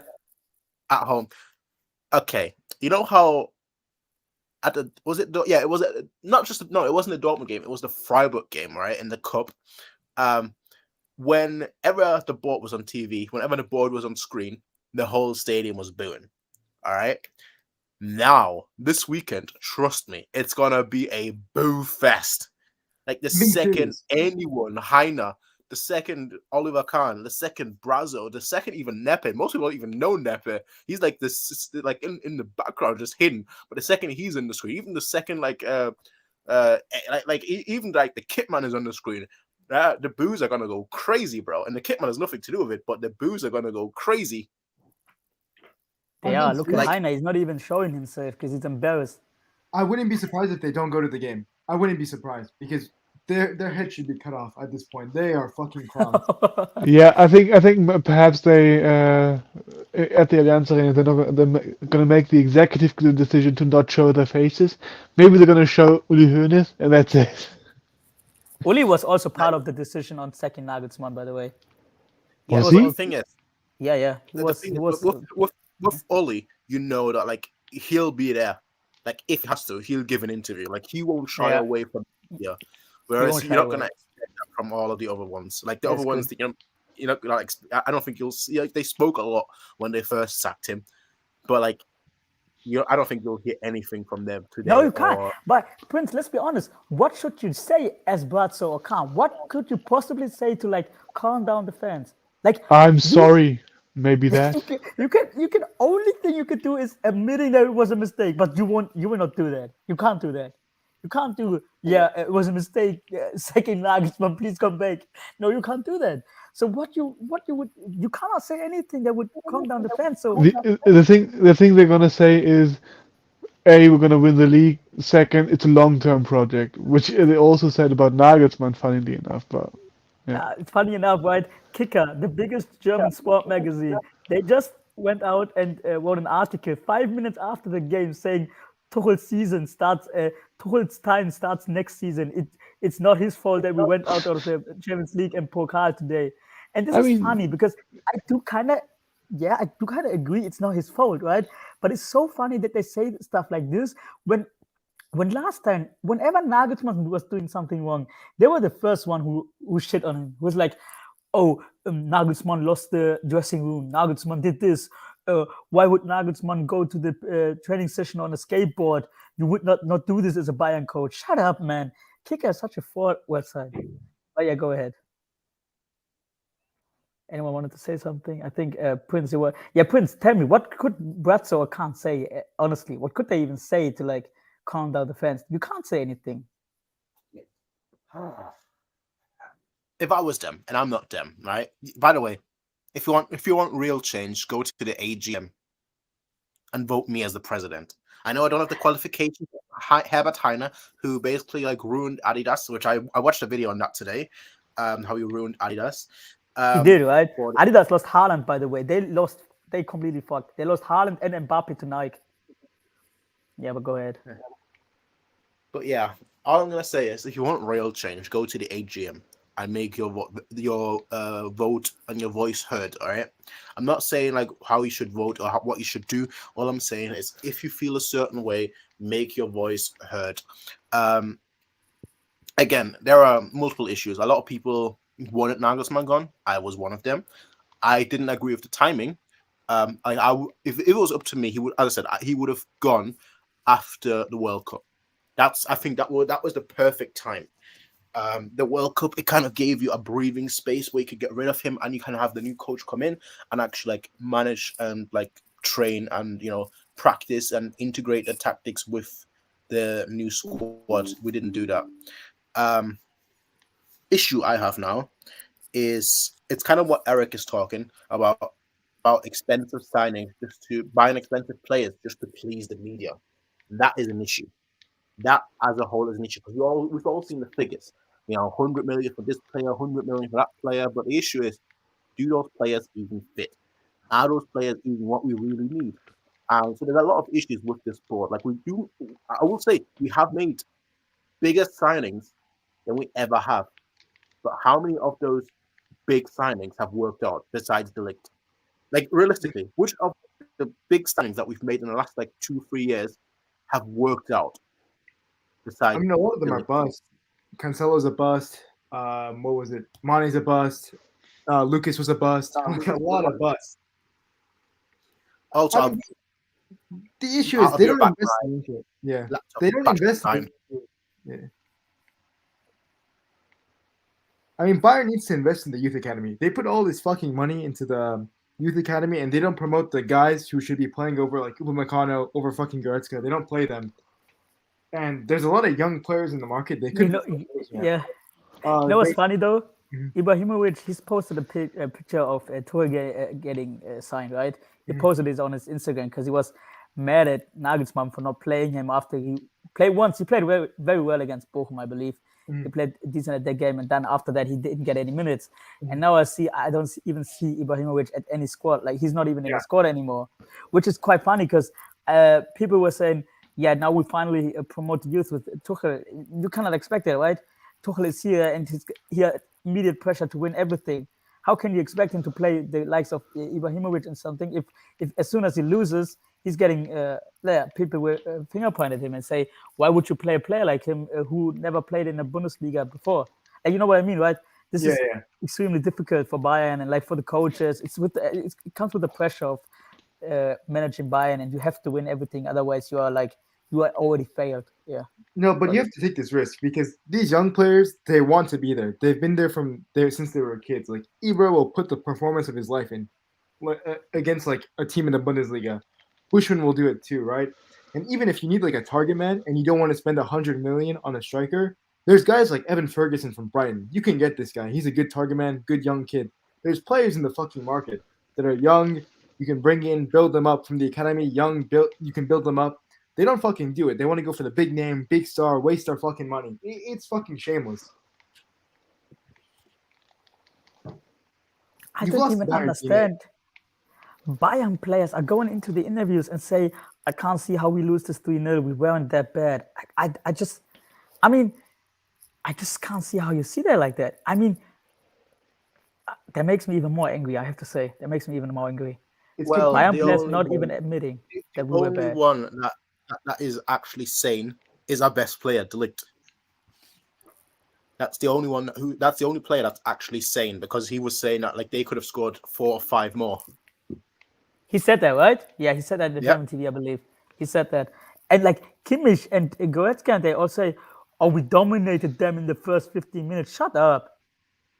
I mean, yeah, we weren't like that bad. I mean, but we, it's not wrong, but it doesn't matter, does it? It's about 90 minutes, not 15. yeah.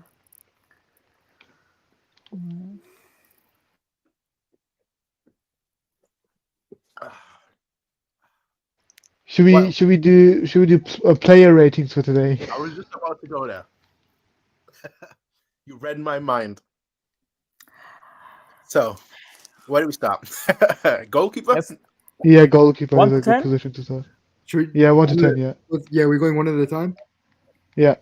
All right. Yeah. We- Let's do it fast. Yeah. yeah. Okay. Chat, I want you to join in as well. One player at a time so that we can highlight your comments as well. Player rating time. Okay. So, Manchester City versus Bayern, 3-0. Probably our exit from the Champions League, Jan Sommer. What's everyone's thoughts on him? His player rating. What rating would you give him? I mean, I would say Daniel starts, then Tausef, then Core, then Yeah. me, Okay. then Prince at the end. Yeah. For the Swiss Hezbollah, I would give him. Good one. He made some important saves. I'll give him that. Yeah. Shaky Yeah. with Holland could have tapped it in off him, but he made some good saves. He kept us in. It could have been 7 or 8 without him. I'll give him a 7. yeah. I mean, as Daniel said, on the line he was good. He had a few saves for the first goal. I mean, he's a bit too short, but it's not his fault. But his like on the ball he was atrocious. I'd give him a 6 out of 10. Maybe 5.5. 5.5. Yeah. I'd agree. 5 or 6. Okay. I won't go any higher than that because you do good saves, but that's what I expect from you as a goalkeeper. So, but if you're not doing well on the ball, with the ball, I just can't go any higher than this because there was also once a chance Haaland had. He put his foot into between the pass of Sommer. I don't know where he was trying to pass. I think he was trying to pass it to Pavard. I mean, if Haaland's shoe size was like instead of a 10 and 11, that would have been in. Like he would have scored that. So yeah, 5 or 6 is good enough. Core? I don't think he's here. Yeah, okay. So I'll say this. 3. I think you lot are being way too. I don't know what game you watched. I think you lot are being way too generous. I think even giving him a 3 is being generous, if I'm being completely honest. Nah, he did some good saves though. I don't care. It got so bad that every time he was on the ball, the City fans around me were just like, "Oh, it's another goal for us." And I'm like, "Bro, I hate the fact that you're probably right." Like he was so bad, so bad on the ball. Like I've never seen a professional footballer. Right? I was thinking to myself, like I could go on pitch. I'd probably still be better than him right now. He made, as I said, 2 good saves. I think one was a header that he like tipped over, but it wasn't like on the side of him. It was literally directly at him. So I'll still give him credit for that. And then the other one was when, as I said, like he was on the floor, and I think you lot mentioned that like he got fouled or something, when there was a foul there, but he made a great save there. But beyond that, I thought he was bad. I thought I just like Neuer with one leg. Neuer with both legs broken. I'd still want him over Sommer. You know how I hated Ulreich for so long. How I was saying that Ulreich was the biggest op I've ever seen in my life. I take all of that back. Sommer is even. I don't know what. You know what? Yeah. You know how like Gladbach players always move to Dortmund. I think secretly Sommer moved to Dortmund without telling Gladbach, and like he's on their payroll, and we signed him, and now he's behaving. You know, he's pulling the strings behind the scene.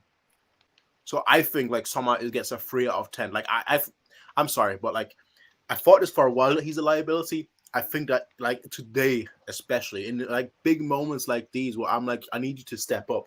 I need you to save one goal at least. Keep it close. Pull out like a wonder goal. I know you can't do anything about the first one, but do something about like the other ones. And absolutely nada, nothing. 3 out of 10, and I'm being generous. Realistically, I want to give him a 1, but there is another. I can't give him a 1 because there is a player in the squad that deserves a 1, and it's not. Yeah. But to be fair, Sommer's not the type of keeper who can play the ball from his like feet. He's not that guy. He's just a shot stopper like Gladbach.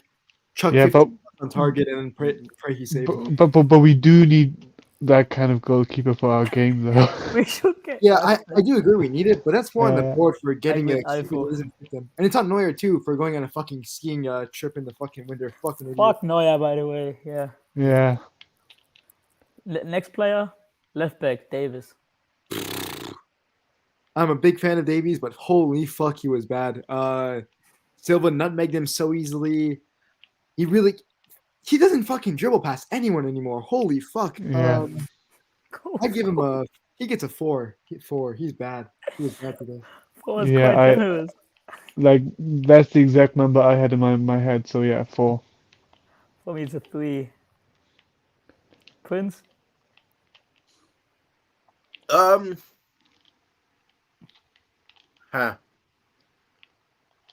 think a 2.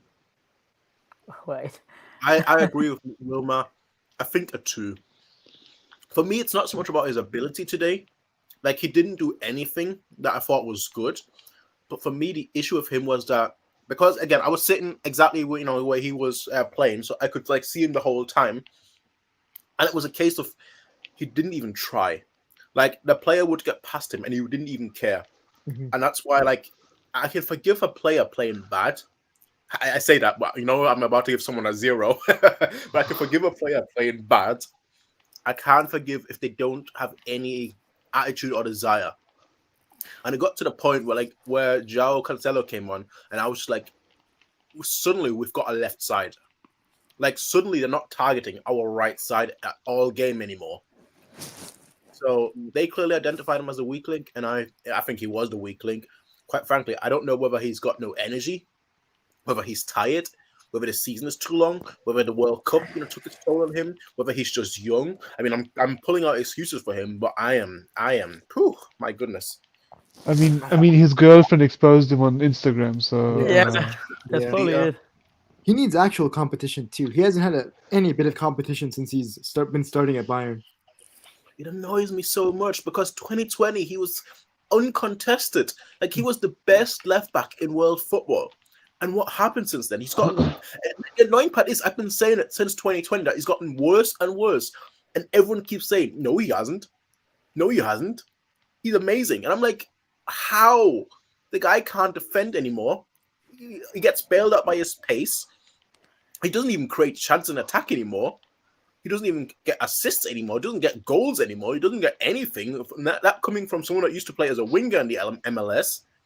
Like, what happened? Like, if you can't defend and you can't attack, like, you can't contribute in defense and you can't contribute in attack, then what's going on? And I think in 2020, he was so good on both sides.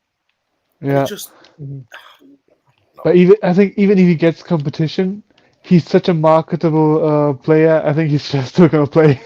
Yeah. He needs competition. Like, he had that one shot in the very beginning, and it's like, he used to be a fucking winger. How the fuck are you pulling it that wide? I don't know.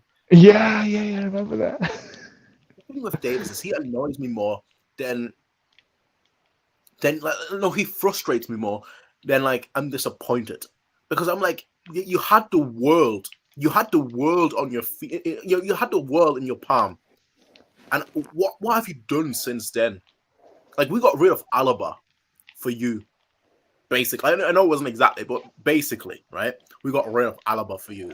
I actually think we got rid of Alaba for Lucas, but Yeah, but like yeah. Alaba wanted to play left back or in midfield. He didn't want to play centre back, which is funny because now he plays centre back for Real Madrid, but that's a different story. But like, Davis was there. We were like, no, Davis is our left back. Well, look at that. Look at that. Look at it now. Like just downhill. It just annoys me so much. I hate the fact that Cole was right. That he's like just a Twitch streamer. But I've been calling it since 2022, but I didn't back then. I don't know whether he was streaming on Twitch, but the YouTuber is just, it's annoying me. It is annoying me. With that said, we're finally talking about a player that did well. Oh, yeah. Elite. Finally. Yeah, my captain. He's the only one in defense who looked good. I'd give him a. I was too high with Summer. That was a mistake. I would have given him a 6. I'd give De Ligt a 7. I mean, yeah, I don't recall a single mistake of his. He bailed us out a lot of times.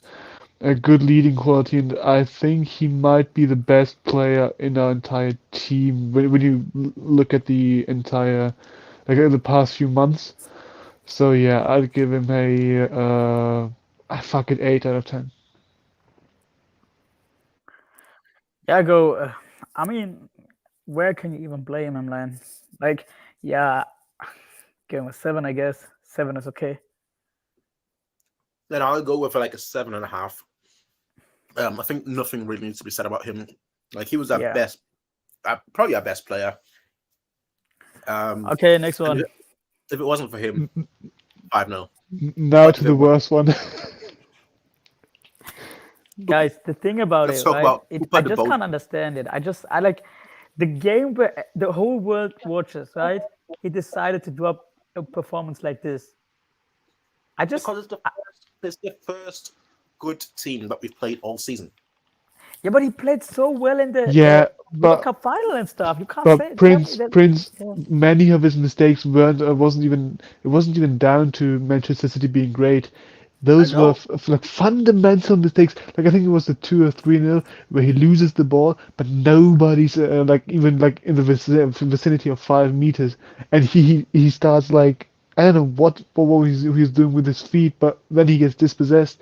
It was just schoolboy like mistakes. Yeah. It was so embarrassing. Right. He dribbled into the guy. He dribbled into him.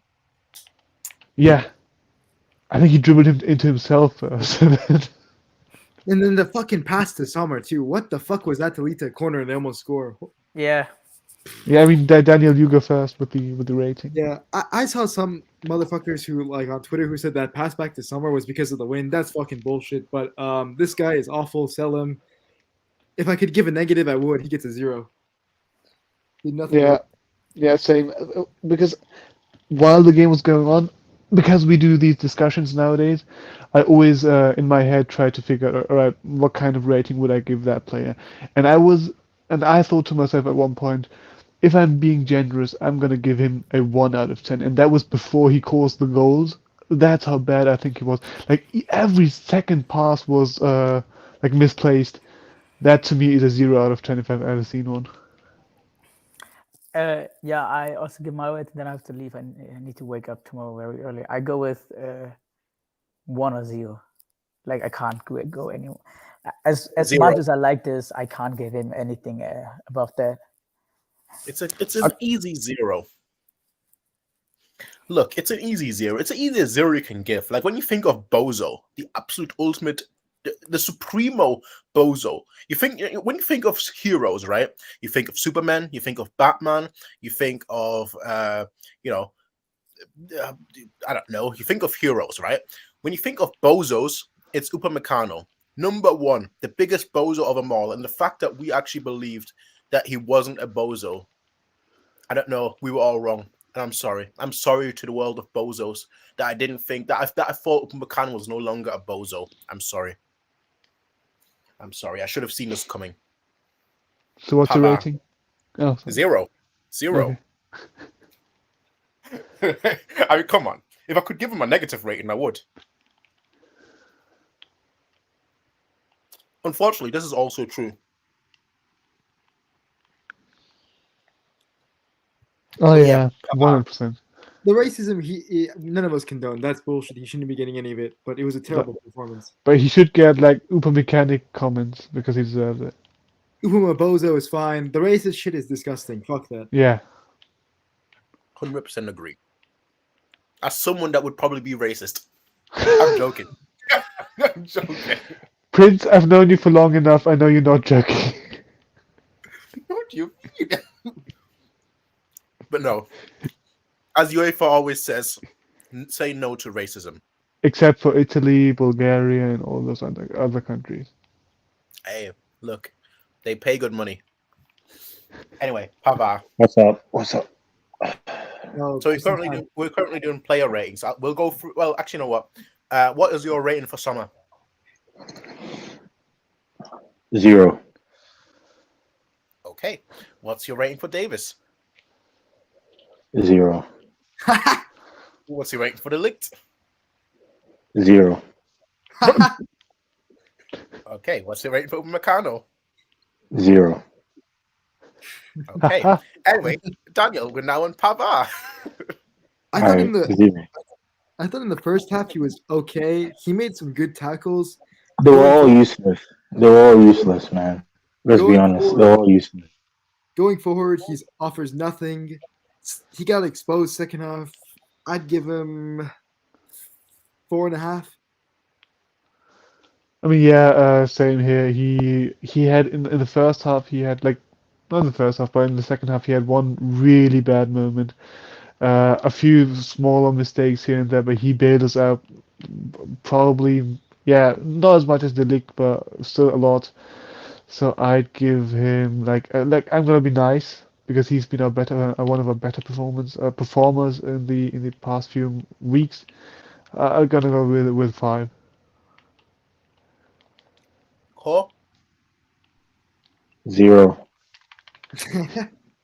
Useless. Useless.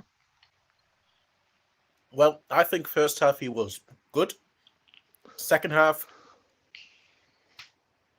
it's kind of telling that a lot of the attacks came from the right side, isn't it? Like from our right side, their left side. Look at Meccano and Pavard in the second half. I mean, just no bueno. All the crosses, every time from the flanks. What rating? 3.5? 4? Yeah, let's go with 4. Kimmich. This guy's a right back to me. He can't control the midfield. I keep telling people this. Yeah. Go on, Danny. Fuck, I don't know. He was one of the better players, but fuck, I don't think he was good as the Ligt. 6.5. Kimmich, I mean, yeah, he tried. When it comes to the midfield, he was one of the better players. Yeah, 6 answer. -5. Negative is impossible. Keep it that. No, it is -5. He was that bad. He was really that bad.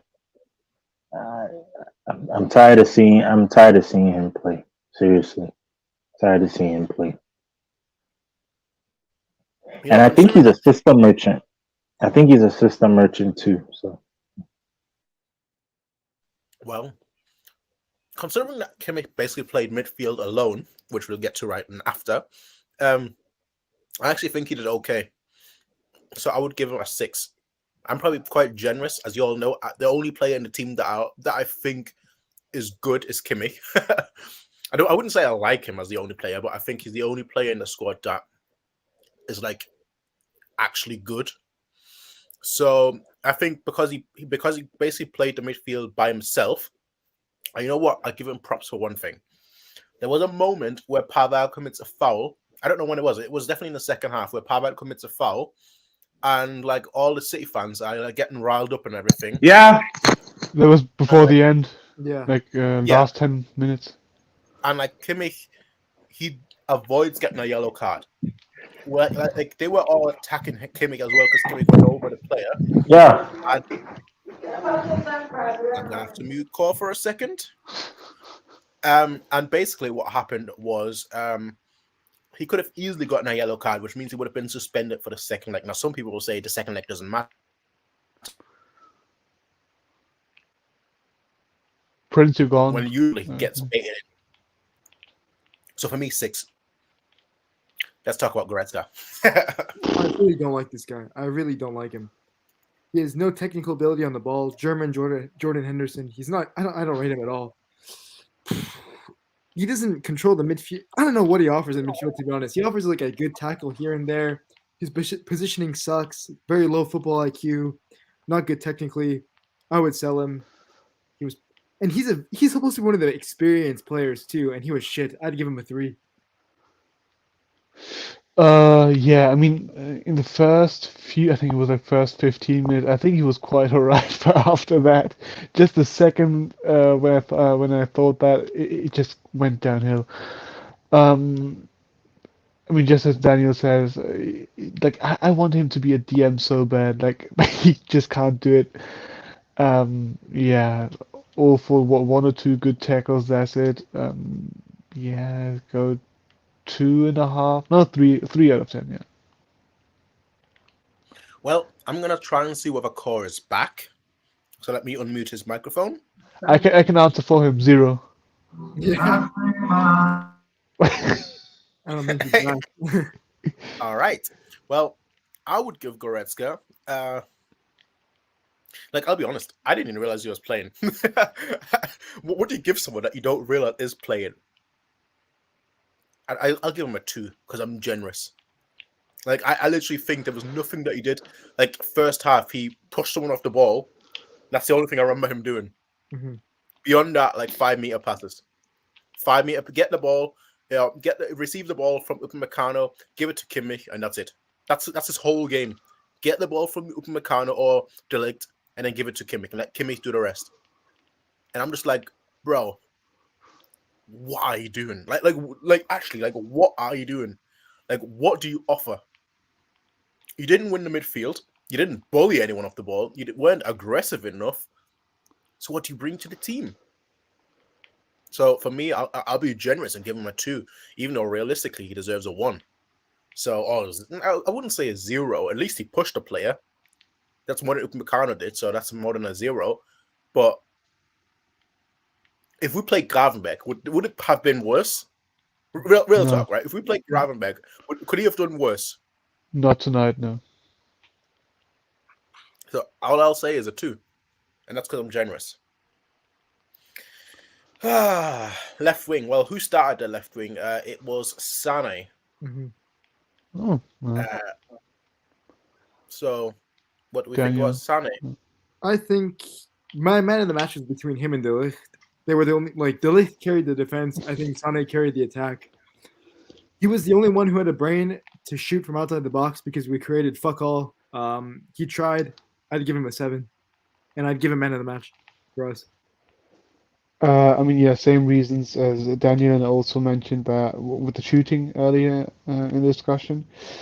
I think I gave De Ligt an 8, so I'm gonna have to give him a 7 out of 10, not 7.5, because he fell off for a few phases in the game where he was like 5 minutes, 10 minutes in the game where he wasn't anywhere to be seen. But yeah, overall decent performance of him, 7 out of 10. With all the 6s in the chat, I feel like this is a dangerous situation. That's what I'm gonna say. Look, I think Sane. It's telling. It is very, very telling that like we've had 2 shots on target, and they all came from Sane. So for me, Sane, I'll give him a 7. Yeah, guys. Sorry, guys. I'm here. I'm sorry. Yeah, I'll give Sane a 7, just because I feel like he was the only attacker that we had that I felt like was a threat until Muller came on. Like, he was the only attacker that I could actually rely on. So for me, Sane gets a 7. None of the everybody was useless, man. Nobody deserves a player rating here. Everybody was useless. I think even this guy was useless. Koman was another useless one. We're not on Um, Coleman yet. yeah, useless. Goretzka useless. No, they're just so useless. So Thomas Muller was useless too. Musiala, another useless player. Janabri, useless. I think they all, I'm going to tell you this, they all get -10. All of them get -10. Because they were that horrible. They were that horrible. I'm sorry, guys. I'm going to lay down the gauntlet on everybody, man, because I'm tired of it. I'm tired of it. One season wonder players. Those players are one season wonder. All of them, one season. Janabi, one season wonder. Um, Sane, one season wonder. All these guys, one season wonder. Well, We need better wingers too, bro. all I want, right? All I want. It's a very simple ask. All I want for Christmas or my birthday, right? It's very simple. I just want wingers that know how to cross. If we're playing a 4-2-3-1, just give me a Yeah. winger that knows how to cross. But you also need someone who can convert those crosses, and we don't have one. Yes, true. But it's better having someone that can at least get the ball into the box than seeing Coleman, and we'll get to him in a second, than seeing Coleman just cross it to the other corner. Yeah. Bro, that shit just vexes me so much. Like, the guy gets past his man, okay, then you're like, oh, what's he going to do? What's he going to do? Kicks it to the other corner. I'm like, bro, my guy, what are you doing? Yeah. You've been at Bayern for like nearly a decade now. Decade, yeah. Cross. You still don't even know how to cross the ball. I'd even say Talk to Sane about that. Talk to in Sane his about that. first in his first season, Coman's crosses were much better than now. Yeah, Yeah. he got an assist in the against Juve to get us through. A good cross. Here he can. Yeah. This ass. Is this ass? Well, next up, Musiala. Jamal. He's still a teenager. I don't want to rip into him too much. I wouldn't have started him. I would have started Muller. He reminds someone said something. He reminds me of Dele Alli. You know Dele Alli, right? Let me tell you something, guys. Dele Alli, he has the dribbling. You see, he can dribble, he can do all that stuff, but he's so selfish. His football intelligence is very bad. His passing is horrible. You know, that's who Musiala reminds me of whenever I see him play.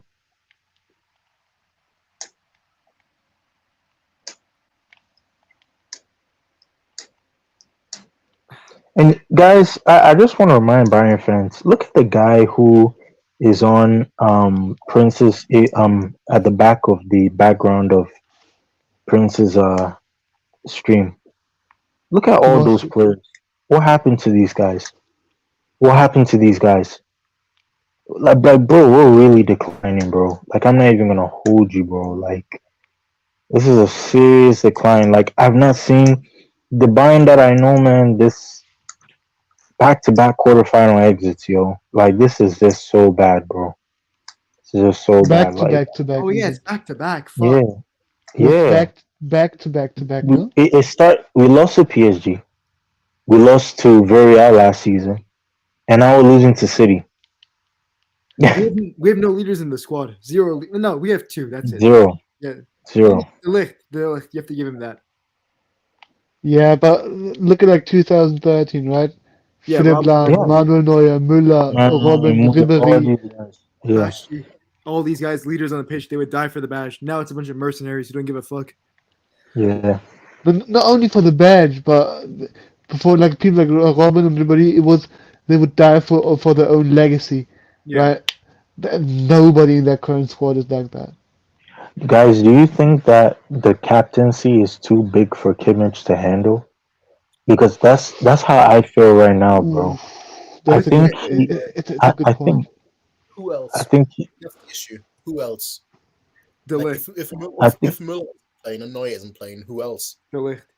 You're not going to give it to Goretzka. You're not going to give it to the Ligt who came in this season. Sommer is a liability. Davis No, is no. You give it to Delict. You know what I'm saying? Give it to Delict because Delict shouts more than Kimmich does. That doesn't matter. Yeah, but shout That matters. If you're a captain, think about it. Listen, Prince, you're a captain. You are supposed to lead the players that are around you. Which can You be did understand? today. In No, the he second didn't. No, in the second half, I don't know whether you saw it on TV. In the second half, he kind of like grabbed Coleman, and then at another point, Sane, and like just told him. But granted, we were already 3-0 down, but basically just told him like to get back and do this and move there, and like he's gonna pass the ball there. Well, granted, it went to absolutely nothing, but That's what I'm saying. he did try to organize So, the team. It's just the case that the so, team is so, unorganized. so the thing is, yes, he's a leader, but the position he's playing at is another problem because he's not a natural DM. He's a loophole too. If he was playing right back and he was being a leader there, it makes much more sense than him playing as a DM. You understand? I agree with Core on that. I'll add this to what you're saying, Core, because if he doesn't play in midfield, he complains. That's not a fucking captain to me. A captain goes on the pitch where they're told to play, they perform. Play at fucking right back, your best position. You get the captain there, and then you can do it. Not as a fucking midfielder, because if you're gonna be a captain, don't fucking complain where you're told to do. Yeah, that's true. I mean, if you juxtapose him to Philip Lahm, same story there. I mean, he's a right back, and wanted to go. I mean, he did want to go to midfield eventually, but once they saw that they need him more at the right back position, he, without hesitation, went back. Well, with all of that said, though, ladies and gentlemen, two things. One, Bombasta, there is always space. We've always got room for more. If you want to enter, just send me a DM on Twitter and I'll send you the link. Although I don't know how much longer we're going to go for because like I want to get through the player ratings and probably call it a day there because I've got work tomorrow. But other thing I do want to say is we were still talking about Musiala and we didn't get to everyone's rating. Give me a number, people. I'll make it quick. He's young. I don't want to blame him. He was very bad. But I don't. He's so young. He's got a lot to learn. I'll give him a 4. I'll give him a 1. That's what I'll give him. I'll give him. I mean, he just frustrates me so much when he just hangs on to the ball and does nothing with it, gets dispossessed. And he's also partially to blame for the first goal, so I'm gonna go with. But yeah, he's young, so 4.5. You lot have been. I feel like you lot are. Well, I can't say that in general, but I feel like people are generally being very, very generous, except for Core. Core, I think, is not being generous at all. I think you two are being extremely generous. I have to be harsh. For me personally, Musiala gets a. What did I give Goretzka? I gave Goretzka a 2. Just for the vibes. I'll give Musiala a 2 as well, just for the vibes. He had one shot. That's all he did. That's literally it. One shot in the first half, and that's all he did. So for me, he gets a 2. Yeah, I mean, I wouldn't have played him, but he's young. I don't want to blame him too much. It's not. The worst part is, we've been saying since the World Cup, like every week when we do one of these, we've been saying since the World Cup that he has not performed for Bayern. And I saw like a thread on Twitter yesterday or 2 days ago of like people saying people are the only reason why people say that is because of stats, because he isn't getting goals or assists. And I'm like, I don't care. Give 2 flying chihuahuas about goals or assists. I care about how he plays it. He's been awful since the World Cup. Yeah. People apparently just don't want to accept it because he's young, he's a dribbler, and he had a good World Cup. And I'm like, okay, what does that mean for Bayern? It doesn't mean anything. Yeah. I mean, I'm being serious. With his decline in form since the World Cup, put him on the bench, and this is when you give Ibra and Werner the chance to perform. If you're going to play a young guy, let these guys get the chance now. But well, you see, I've got a very simple mind, which is basically I don't care about your age. Like if you're starting. Oh no, that sounds very bad out of context. Yeah. If the coach deems you good enough, if the coach deems you good enough, you're old enough. That's the way I see it. Like I don't care how old you are in terms of a footballer. Just had to say that. Like, it doesn't matter if you're 16. Mhm. A 16-year-old Messi would still, if he was good enough and he play, then to me, you get judged the same way I would judge Thomas Muller, for example. I agree with Like- that. Like, if you're good enough, you can play. But I still think that young players, you should nurture them a bit more compared to an experienced guy who should be leading the team. But I hear what you're saying. But yeah, with that said, Kingsley Coman, the king. One If back. he's the king, my goodness, I'm the emperor. No, we're not calling him Kingsley Coman anymore. We'll call him Linsley Loman. That's his new name, Linsley Loman. Ass. He's just ass, man. Just ass. I think he found a Yeah. time machine went back to 2016, 17. Come on, can't cross for shit. Couldn't get past anyone. He's supposed to be he's the leading Frenchman on the team. That was fucking awful by him. 2 or 3, 2.5. Yeah, 2. I don't know.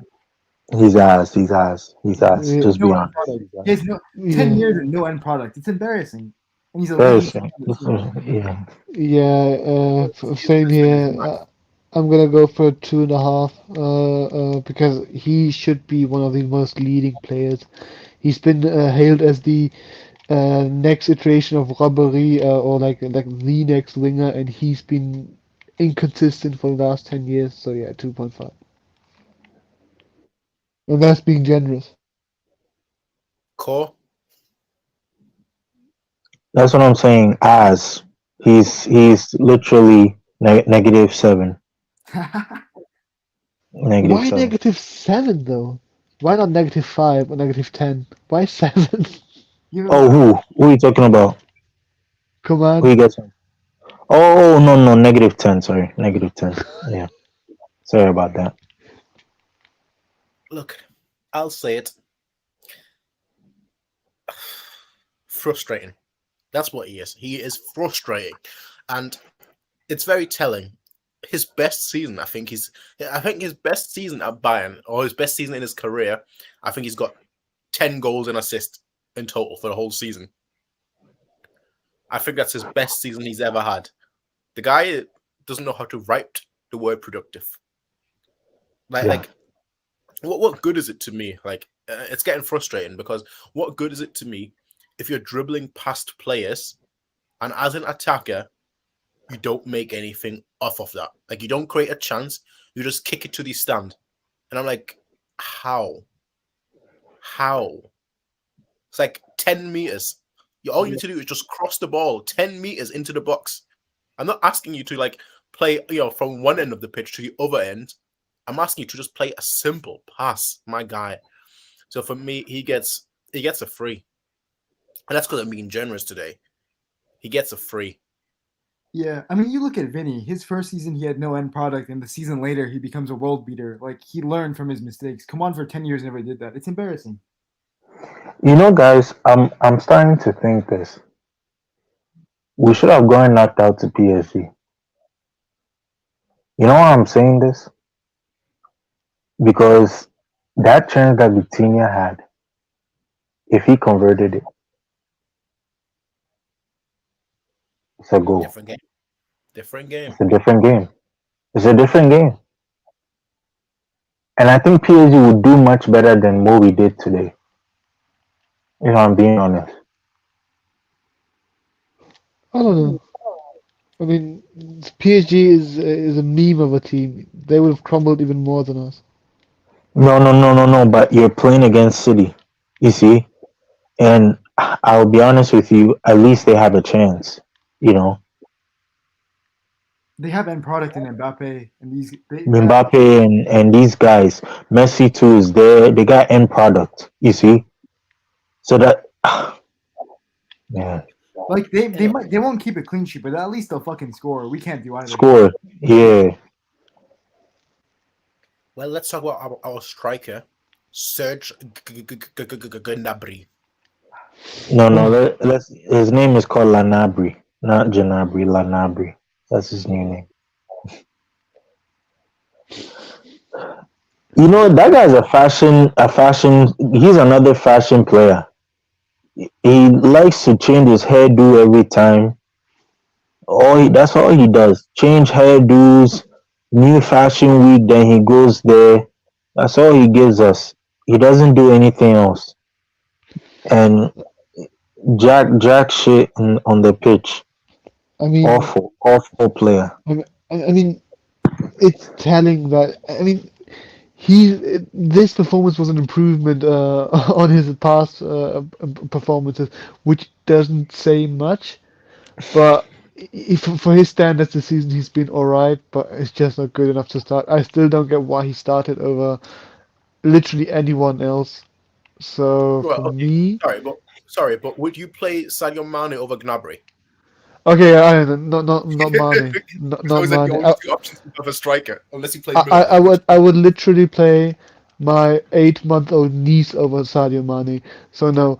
For Gnabry, I would go for 2.5. Yeah, I pity Mane. I mean, sorry, Gnabry, just because like he's not a striker, no service. But at the same time, I think he's the opposite of Coman, where he'll get a lot of end product, but plays like consistently shit. He's one of those ones I would look to move on. Poor again. He's getting old too, high wages. I'd give him a 2.5. He was poor. No service, nothing. Look, all I'll say is this, right?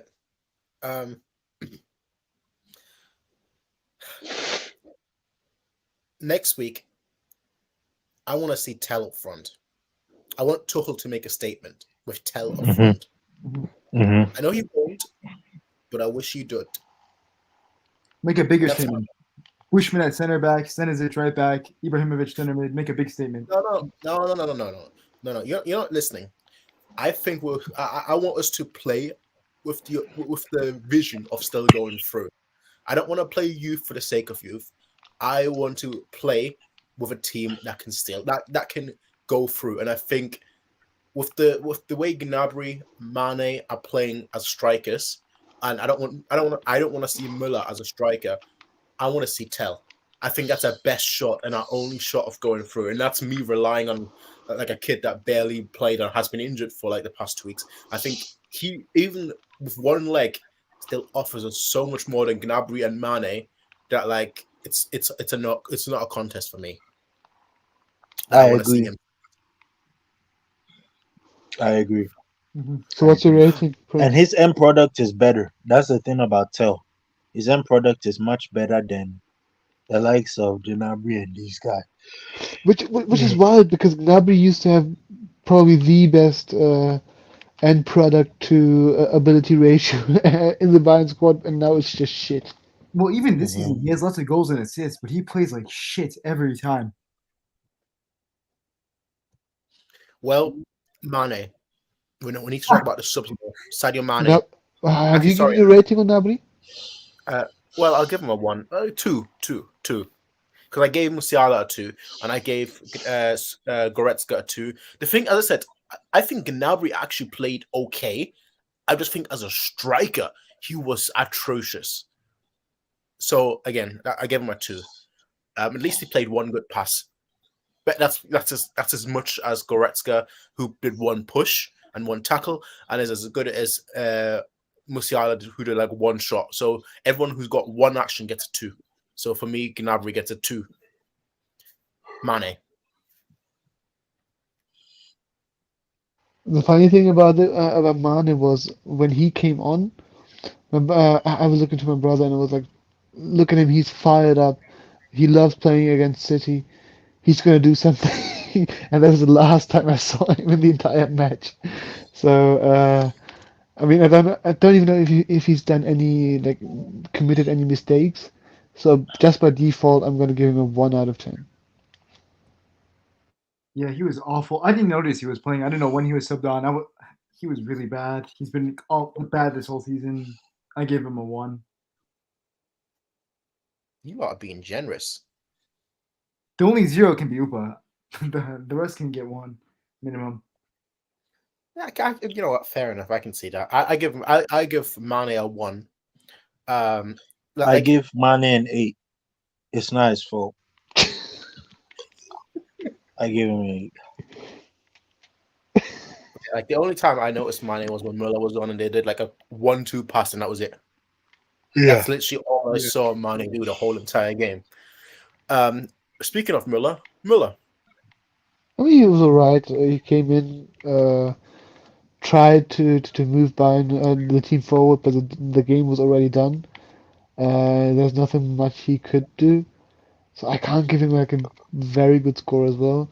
And just because he's Müller, I'll give him a 6.5. Yeah, he tried. He didn't have that much time to affect the game. I'd give him a standard 6.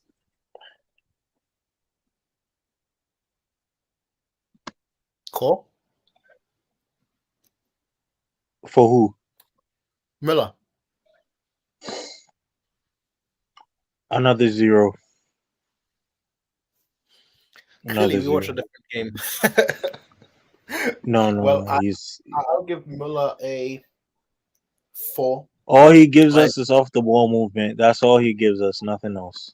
Nothing else. No in end the, like, product. in Those the 10 five- minutes, those 10 minutes by Müller were Yeah. better than anything Mane has provided the entire season. Exactly. In the 5 to 10 minutes, he did more than the whole attack combined besides Sané.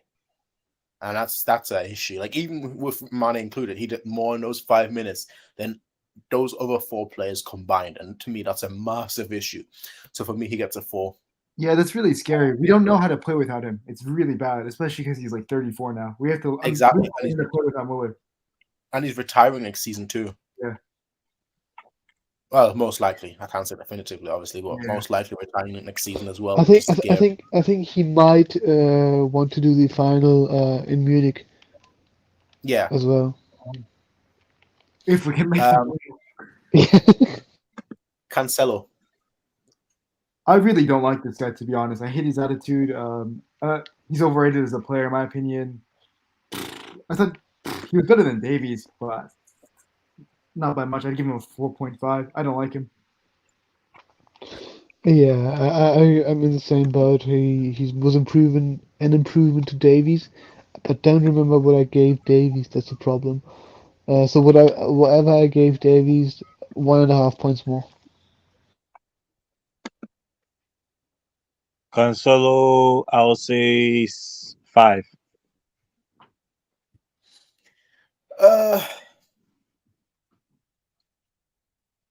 I literally have no idea because I forgot what I gave Davis. You give him a 2. A 2. I'll give Cancelo a 2.5. Actually, I'll give him a 3 then. There you go. And last but not least, Tuchel. I mean the lineup wasn't bad with the exception of Müller. Why would he not play Müller? And then the subs were much too late, and they weren't good. I mean, Mane wasn't good. Müller was good, but was too late. I'm gonna give him a 4 out of 10. Yeah, I didn't like the lineup. I would have started Muller. It's not his fault. He doesn't know the squad well. Substitution's late. I'd give him a 5. I don't blame him. 10. He did great. It's not his fault. He did great. I'll just be honest. No He did way. great. I wouldn't. No, let's be honest. No. He did great. What did you want him to do? What did you want him to do? He doesn't Make have a changes striker. earlier. Make changes No, he much doesn't have earlier. a striker. Listen to this. He doesn't have a striker. He doesn't have a good DM. I mean, sorry, no, he doesn't have a DM. He's being forced to play Upamecano as a center back. What else do you want him to do? You know, his bench is not that strong either. I understand what you're saying. There's no striker, no midfield. Upa fucks the defense, but I don't even think he would give himself a 10. It's not his fault at all. I'm not going to blame him for the loss at all. The squad's shit, but he wouldn't even give himself a 10. No, I know he wouldn't give himself a 10, but I would give him a 10 regardless of the circumstance because this Nagelsmann guy that you guys keep talking about, he would have done worse. Would have lost by 4-0 or 6-0 in this game if it was Nagelsmann. I'm telling you. No, but if Nagelsmann had produced the same result, the same performance, would you also have given him a 10? If Nagelsmann produced what? The same type of performance and the same type No, of result. no. I would have given him a 0. Why is that? Because he knows the squad more. I mean, sure, but that's not a He difference of 10 lost. He points. lost 3-0 to Man City, right? Yeah. He didn't even like. That would show that he's an inexperienced manager. What about Tuchel? Nagelsmann. Tuchel has like 10 years of experience under his belt. He has less of an excuse. If anything, you should give Tuchel by Tile that safe. standard Tile minus 10. safe. Tile safe. Tile safe. Be honest. Be honest. Did you really like Nagelsmann? Is he really the right manager to lead Bayern to glory? I don't think so. In my opinion, for this for the time in his career and for the time of Bayern Munich, the state of Bayern Munich right now, no. But maybe in like 5 to 6 years, yes.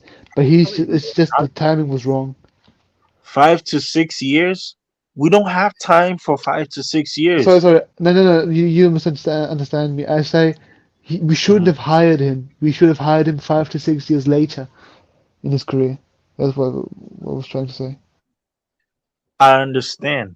That one day I understand. But Look, Nagelsmann will not change anything in this game. we're judging, we're rating and reviewing Tuchel on this game core, not on comparing him to anyone else. No, Come no, on, no. bro. That's what I'm saying. This game, I'll give him a 10. The reason why I'm Right. saying I'm gonna give him a 10 is because that lineup that he showed, it was not bad. Musiala did well away, so that's why he chose Musiala in the attacking mid area. You understand what I'm trying to say? So it was not bad. It's just that he does not have the DM and the striker to do well against a City team who have all those complete pieces. You understand? This is why he got beat by Pep. So it's not his fault, you know. Okay, well let me be the voice of reason then. Tuchel gets a 4. Quite frankly, you lose 3-0, it's your fault. It's that simple. Like, you have some part to play. My issue with him was the subs were too late. I can sort of I agree with the subs. I think Muller should see the issue was right when the lineup came out. I was live and I was saying that I get his reason for playing Musiala. That like you want to counter and like he's the player that will get you out of situations. But I said that like I think in games like these you need to play Muller. Like you need to start Muller because he will press them and he will cause that City defense troubles. And he didn't. So that's his fault. And I do think that his subs came too late. So for me, he gets a. I think I'm being generous with a 4. I'll give him a. Sorry, I'm being generous with a 5. I think I'll give him a 4. You obviously can't prepare for Upamecano to become an absolute bozo as he does sometimes. You just can't rely on him. But I don't necessarily think we were. It's kind of funny saying this. I don't think we were necessarily outplayed to a massive degree. While I do think we were outplayed, I think our job today was to contain them, which we did in the first half besides the win the goal. But then we just completely collapsed once Upamecano had his bozo moment. And so I'll give him a 4, although I think realistically I'd probably give him more like a 3.5. The last people that we'll rate is the board. 0, get them out of my club. I would never want to mention their names again, but I'll have to. Browsers, you get a -10. He says we played well until the 70th minute. No, we fucking didn't. You have no fucking brain. Shit squad, shit transfers, shit decisions. Fuck you. Khan, he's crap. I don't know how he got the job. Same shit with Heiner. I would do anything for Matthaus to be at the fucking board positions.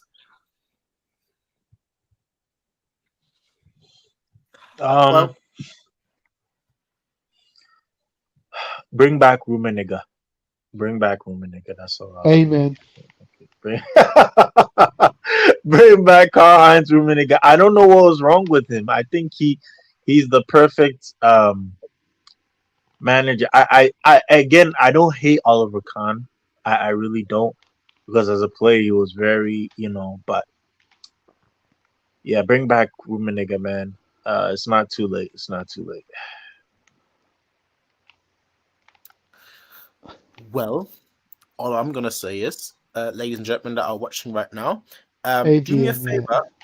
Do me a favor and watch a video on YouTube called "How Adidas Finally Caught Up to Nike." I watched that video today during in the morning, and it tells you a lot about how Heine's final years at Adidas went, and You said basically how Adidas what? how Adidas finally caught up to Nike.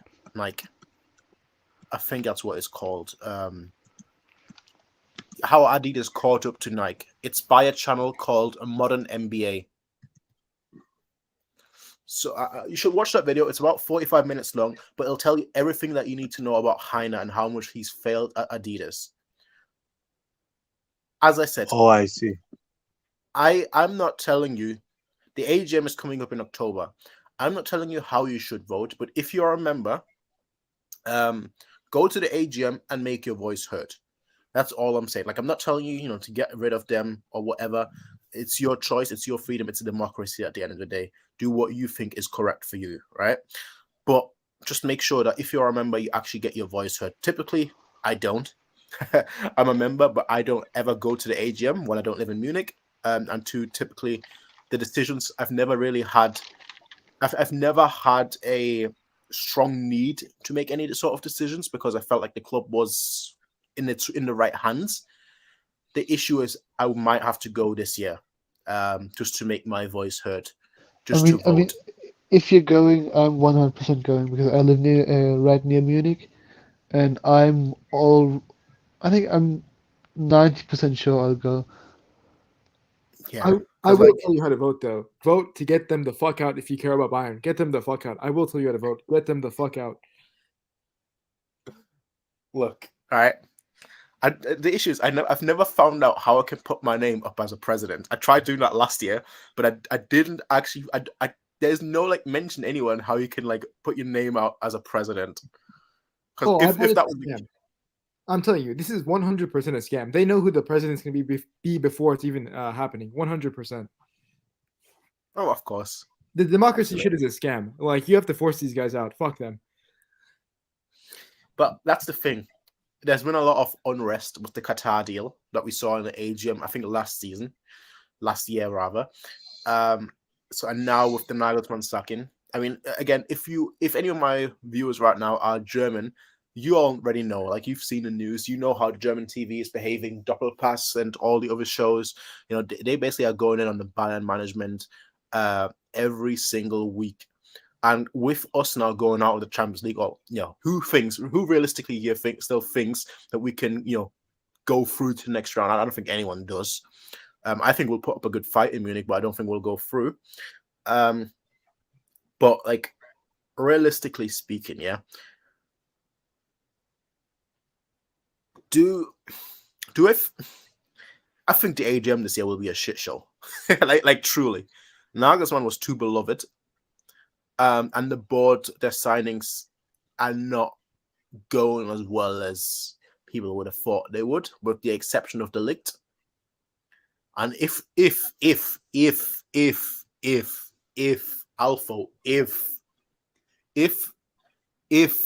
Dortmund somehow win the league, which I don't see happening because they're even bigger bottlers than us, but if they somehow win the league, I don't think they'll make it to the AGM. I don't think the board will make it to the AGM. I think the board will be done way before then. There'll be riots in Munich. Trust me about that one. But yeah, ladies and gentlemen, I guess we should end it with something positive, ladies and gentlemen. So I'll go with you. I'll start with you, Daniel. Tell me one positive about this game. Sane and De Ligt, I appreciated how much they tried. I look forward to seeing them play more for Bayern. A lot of the players, I won't be negative, never mind. But thank you to De Ligt and Sane. And Tuchel too, I have faith in you. Okay. Tawsif, tell me something positive about today. The most positive thing I can think of is that I will have an easier time getting to tickets for the return leg. That's it. Amazing. Core, you as the beacon of positivity, I want you to say something positive about today. Tuko, I just want to say thank you so much for everything. I know you don't deserve this. You don't deserve this. You really don't deserve this. Um, I'm really sorry that these players are letting you down, but I just want to say that you don't deserve this. And again, I believe that next year, uh, with the right signings, with the right players inside, we'll do a far better job than what we did this year. I think this year was a write off already. Even after, even before the World Cup, I said it was a write off.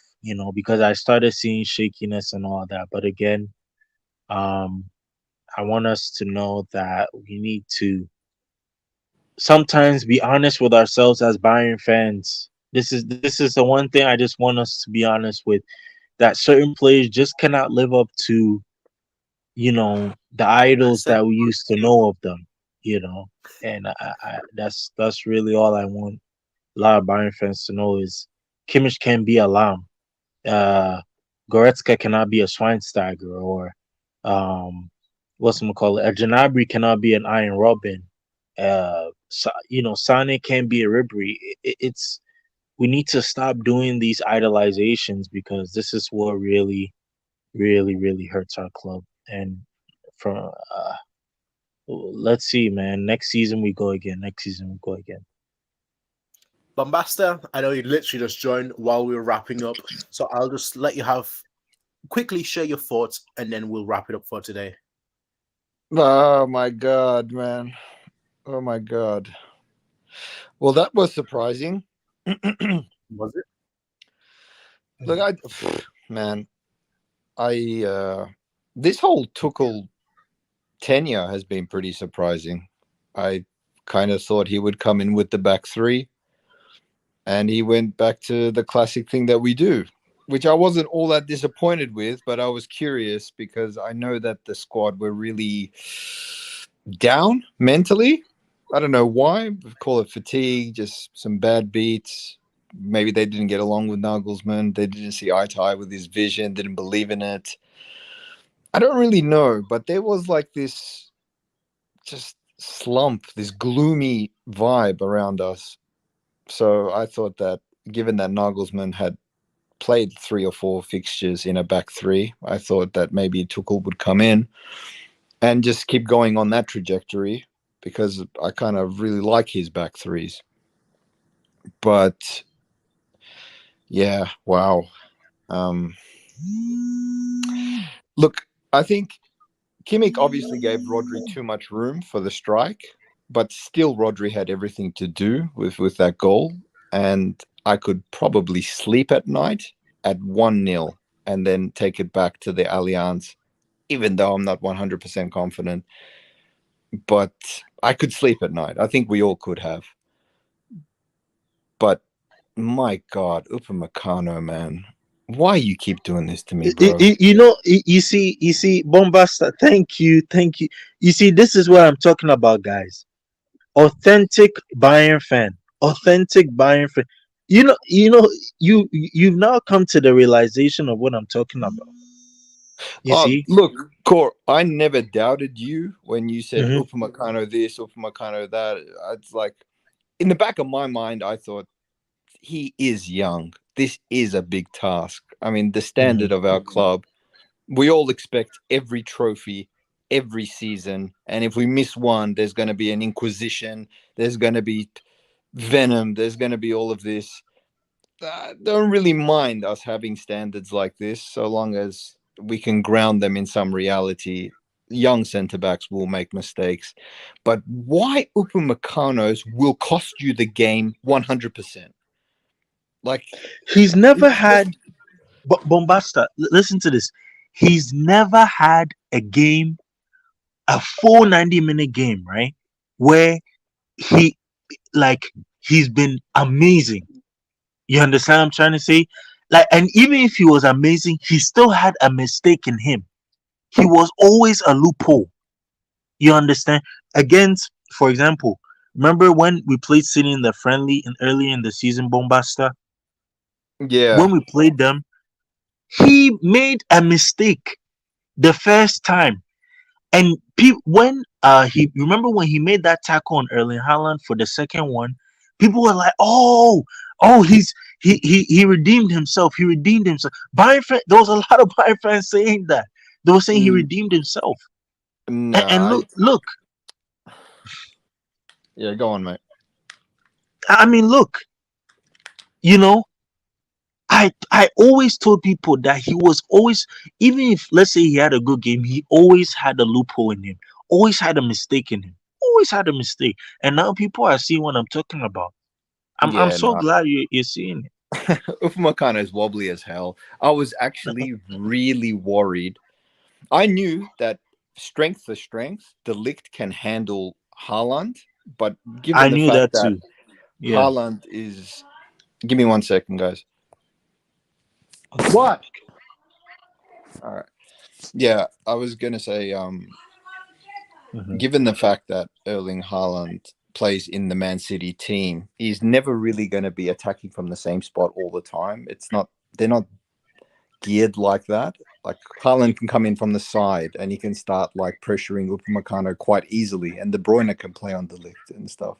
I knew that Upamecano was going to have to play the best game of his life for us just to stay in the tie. And then when I Yeah. saw him do that, I was like, of course, bro. Of course. I Yeah. think the entire team, when they saw that, they was like, well, yeah, okay. Yeah. Because we could have been out there for 3 months and I don't think we would have found that equalizer. But again, Yeah.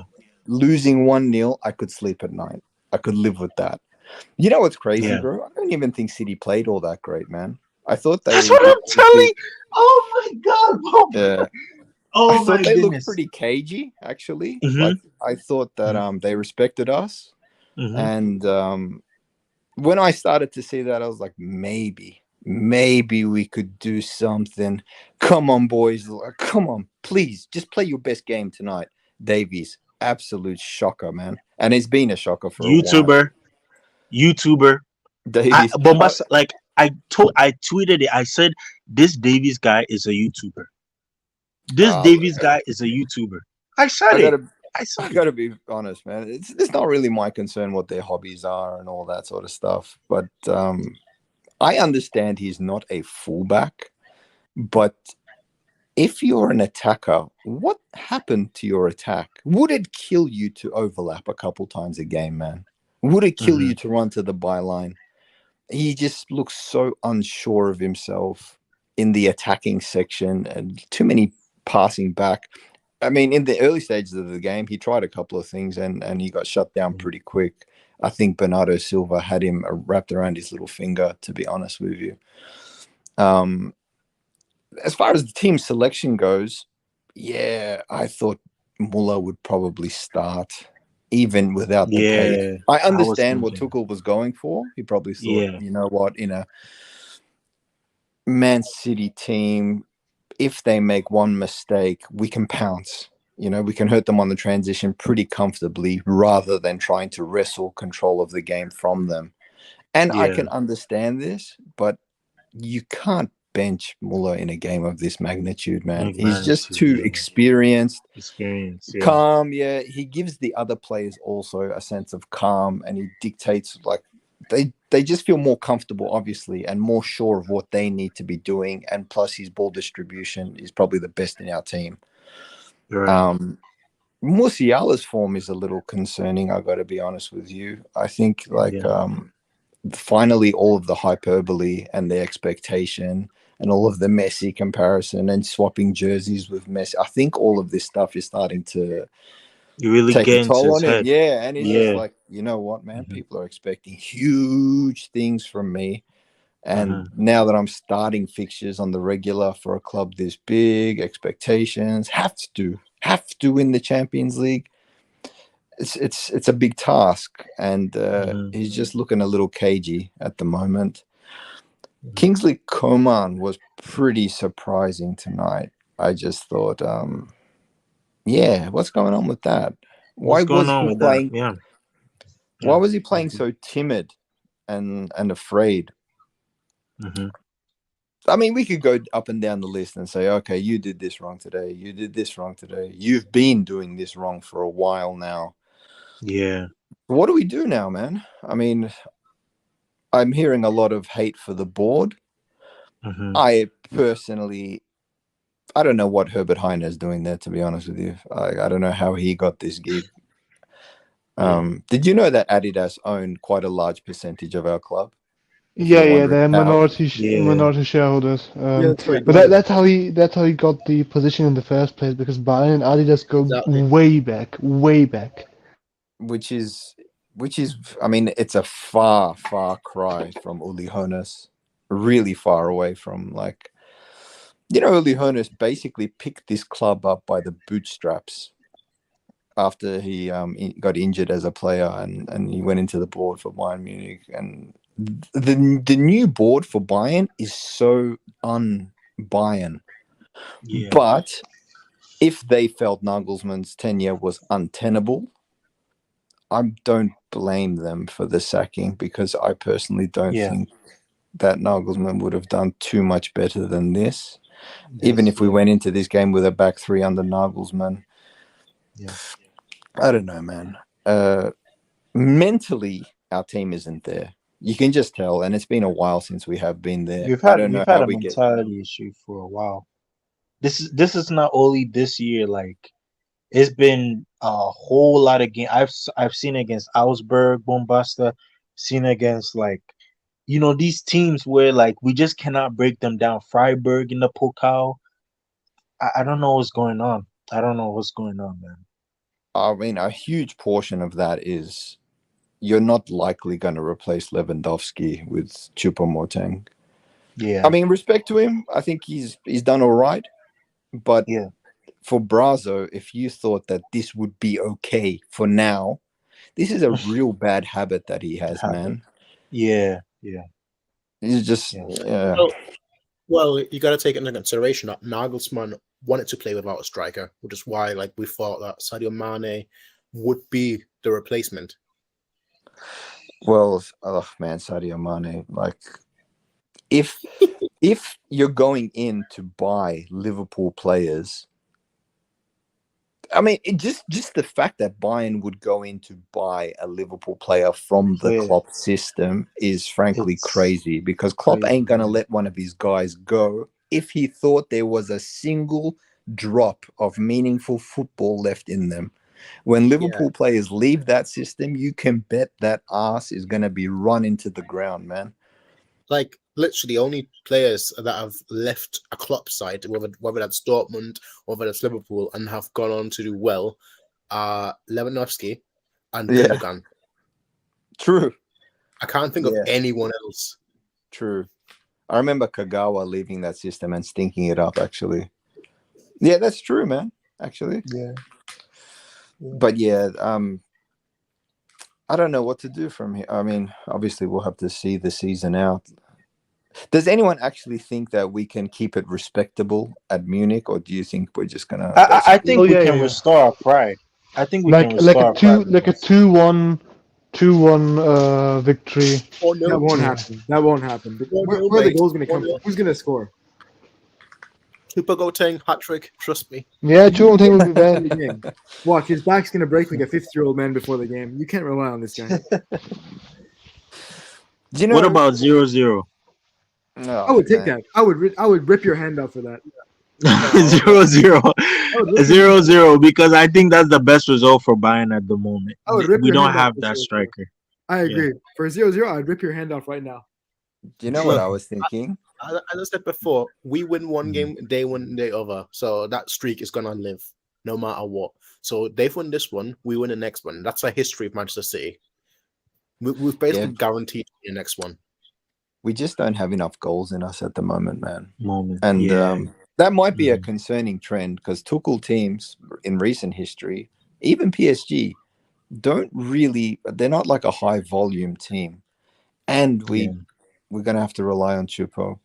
But I can draw a pretty clear line as to the amount of mistakes Bayern have made as a collective that led us to this point right here.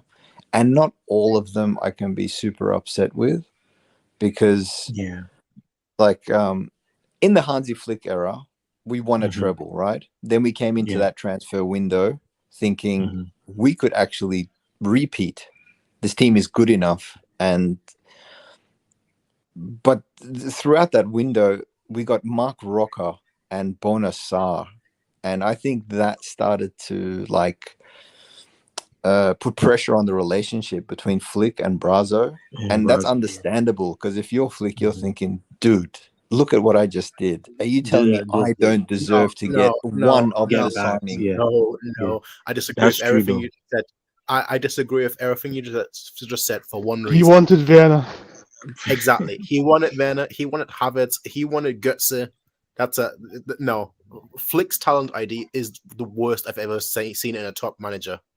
You say that, but Werner and Havertz are Champions League winners. They're shit. They are shit. Okay, so they're not very good, but I think that you deserve a little bit of credit and some respect when a manager, even if they're shit signings, right?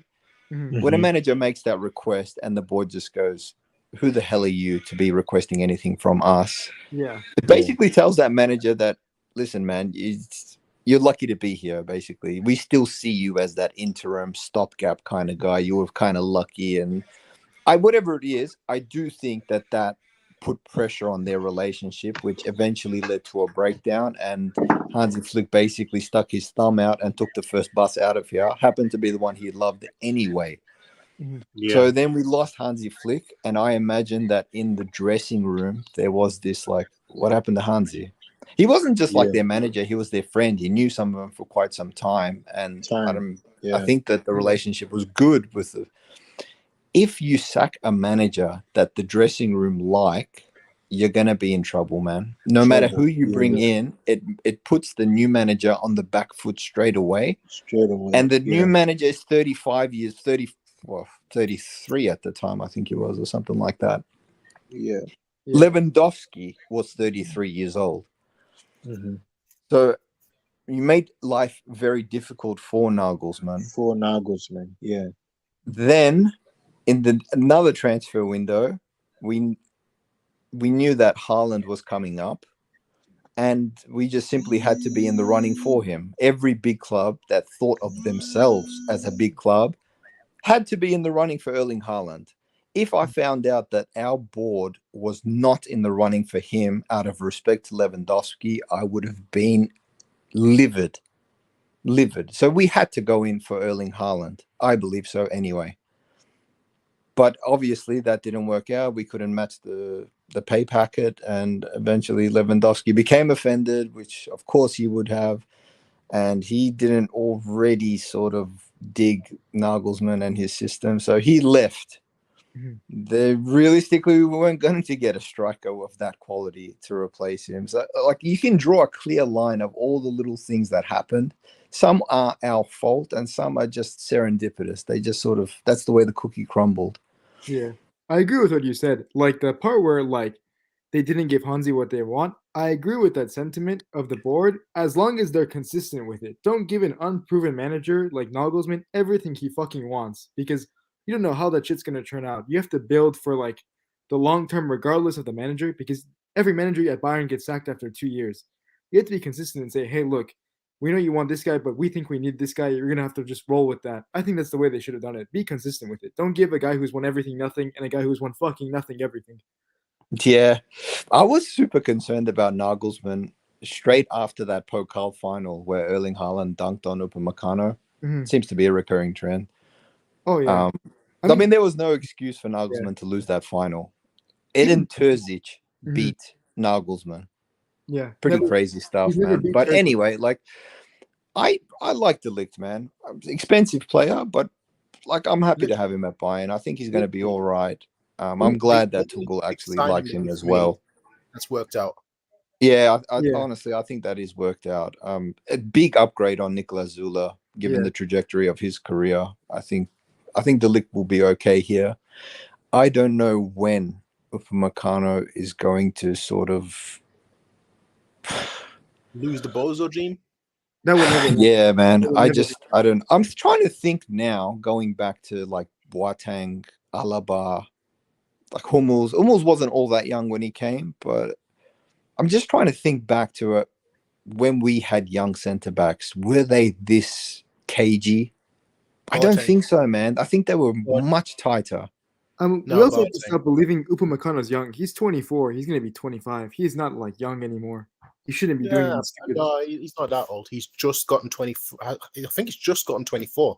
Like he's Yeah, not. Like, But you're not he's in. more, he's you're more not- 23 than he is 24.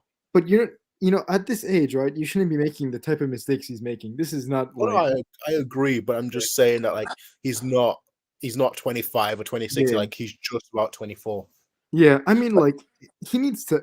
I have no faith in this guy, because I think Nagelsmann and Brazo, they have horrible talent IDs. I'm going to be honest, because Limer, he's coming in. I think he's shit. Upamecano is shit. Cancelo hasn't worked out. Like they've signed a lot of mediocre players. These guys. Yeah, it's weird. Like, they break the bank on certain transfers, and then it's kind of like they lose their cool, and they're like, okay, now we need to find a couple of bargains somewhere, roll the dice on a couple of these guys, and just see if we can sort of develop. Or yeah, I don't know, man. I'm not really excited for Lima. I think it's going to be very hard to unseat Kimmich Goretzka, even though for some reason it just looks worse and worse. I don't know if it can ever look good again. Realistically, Goretzka should not play once Lima is in, and Lima isn't a world beater, but he'll offer 50 times more than Goretzka does.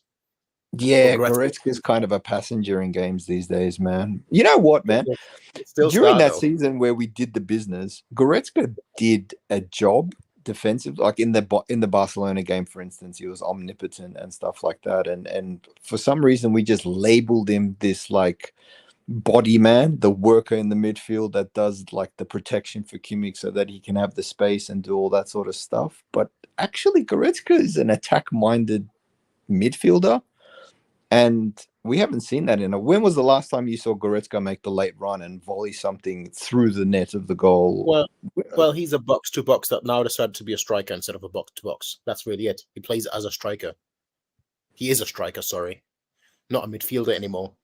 I don't know why. We could have played Goretzka at striker today and Gravenberch in midfield.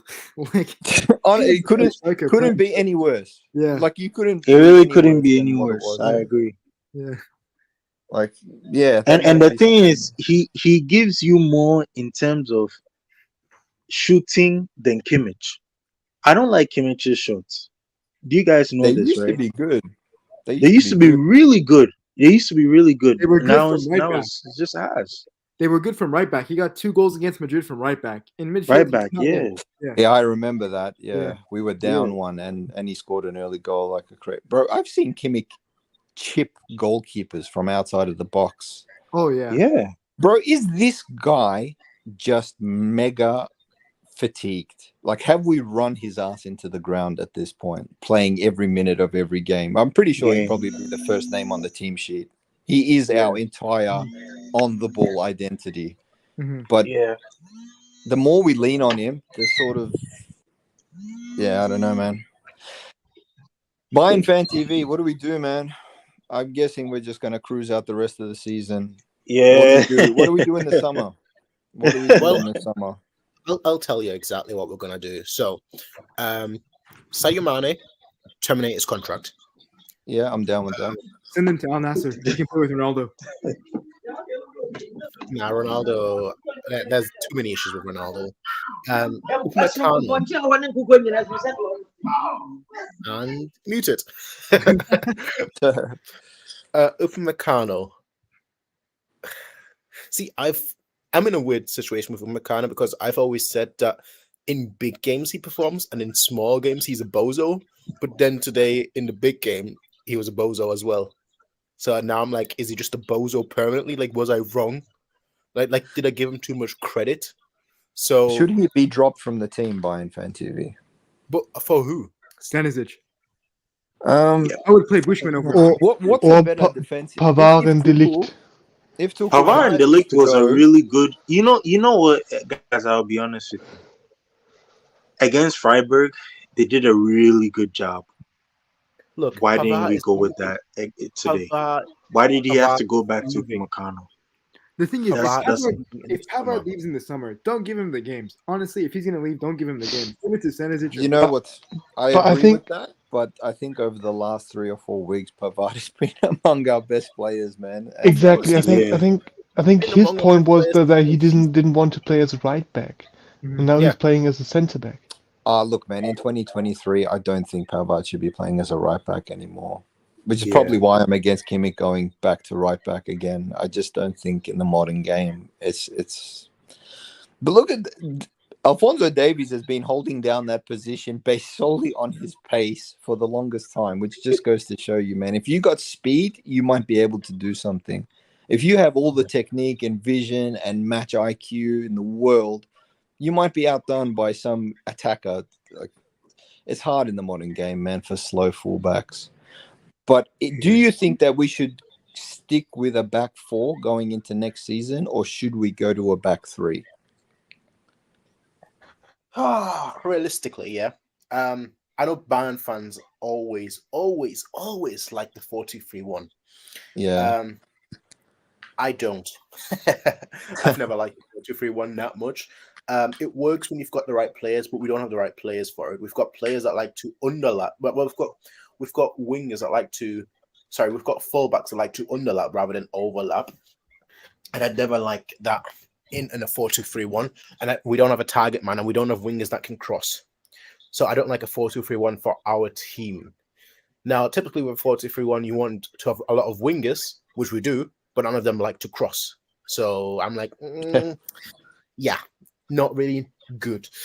But the issue is, our strengths are in attack, so to speak, if the players do well, just saying, which they really don't do, and our defense, for the most part, because we've actually got a little bit of depth in defense. We've got like 50 fullbacks and like 4 centre backs. And so I understand why we play a 4-2-3-1, because our midfield is by far our weakest area. Like, you've got Kimmich, but he can't do the midfield by himself, and Goretzka is basically just there for the vibes. Yeah. So I get why we're doing a 4-2-3-1. If we get the necessary players in, I wouldn't be against changing the formation. I just don't know how many. Again, while I do think the club is going to make a lot of changes in the summer, I just don't know how many they can realistically do, because the numbers for Colomwani or Simon or Kane are quoted at like 100 million plus. But that's yes, we need a striker, but we've got a lot of other issues in the team. And Issues if you're in the spending team. 100 million on one player, you can't fix the other issues. Unless we're not going to be able to. We're not going to be able to ship all the players off. That's the big issue.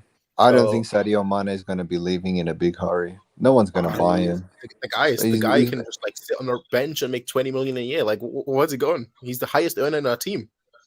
I just So don't guys, understand. I just heard from Ayamaya Samia that they look to keep Tuchel.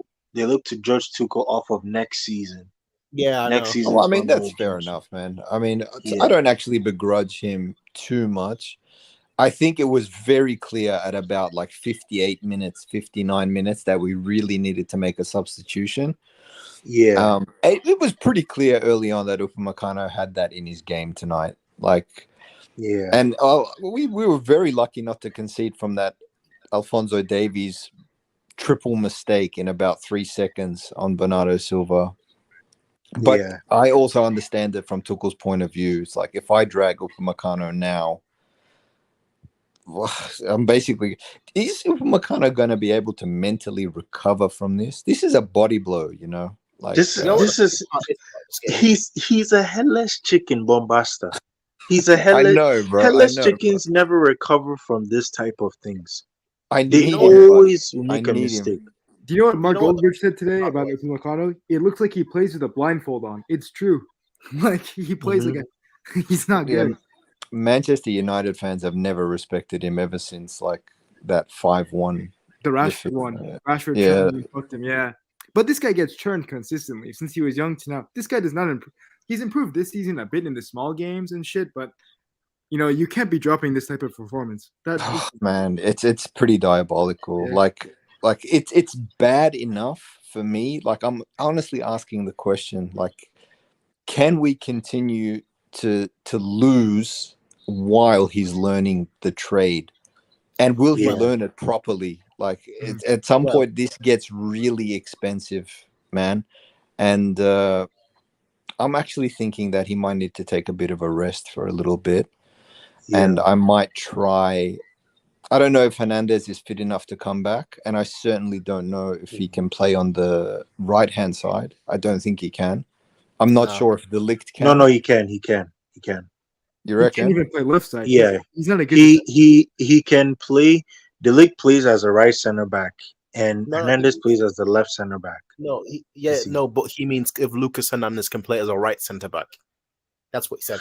Which he can't. So I don't. One of those. I think both De Ligt and Hernandez would favor the position that De Ligt played tonight, and I don't know if Hernandez can play on the other side. Yeah. Maybe Hernandez might need to sit down for a bit. Maybe we need to talk about Lucas Hernandez one day as well. No, Yeah, we did that's last true. week. We already did last week. That's The true. guy earns like 16 million. Is Yeah. about to get a contract extension as well, and plays like five games a year. Yeah, I know, me and, man. me and They Bash look were good, one of them, to be one of honest. They're nice. 5 nice games this season, and I think he was still our most expensive signing. Yeah. Was he? Or was Yeah. the Lick Yeah. more expensive? No, it's Yeah, not. he is Lucas. most expensive for defender. Me and Lucas, Bash, you have wanted this guy out for a long, long time. He is not that good. He has to go. I think Lucas Hernandez is going to basically become the new Martinez. I'm telling you, Yeah. you know how Martinez just hung around for like decades after the fact that he was actually useful, but he was like this leadership figure, and the club Yeah. really loved his ass for some reason. You know, Lucas Hernandez has been risen to like the player council. Like they've really pushed the issue that Hernandez is one of our main guys, but he plays 5 games a season. You know what I don't know. Thing today after McCann made that mistake, he made like 4 more, like in the span of like 2 minutes. Yeah, Like, his right head was gone completely. Yeah. One thing that I do want to say is because obviously I saw it in. That's my fellow Ghanaian who's speaking.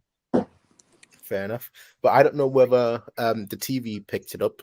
But like every time he made a mistake, De Ligt went over to him and was like, "Yo, just keep your head in, just calm down, just relax, and just keep going." And it happened like 5 times in a span of like 2 minutes, and then like Kimmich came over as well, and it was like, "Bro, this guy, it's like this is a liability." Like I at that point, I knew the game was over. Yeah. When the team has to give you a pep talk every like 10 seconds. 10 You know, seconds. Yeah. This is what It's like Upamecano is like, I'm gonna self-destruct any moment. No, bro, please don't self-destruct. Please, why would you? We're kind of in this game. Please, no, I'm gonna do it. I swear to God, I will. It's like the guy runs around with a grenade with his hand in the pin, just threatening everybody that I'll pull it. I swear to God, I will. I'll do it. But Bombas, think about it this way. We are trying to make this headless chicken live up to Jerome Boateng's mantle.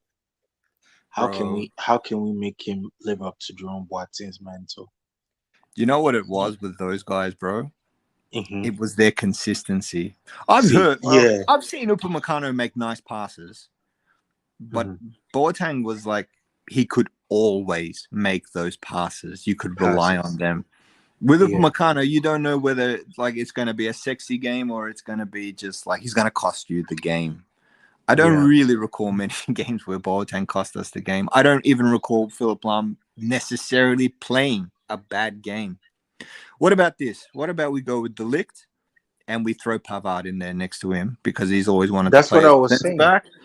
And defending is his best attribute. He is an out-and-out defender. There really isn't too much more to his game than that. Then fine. Why don't you play as a centre back, and then we let Mazraoui and Cancelo battle it out for right back?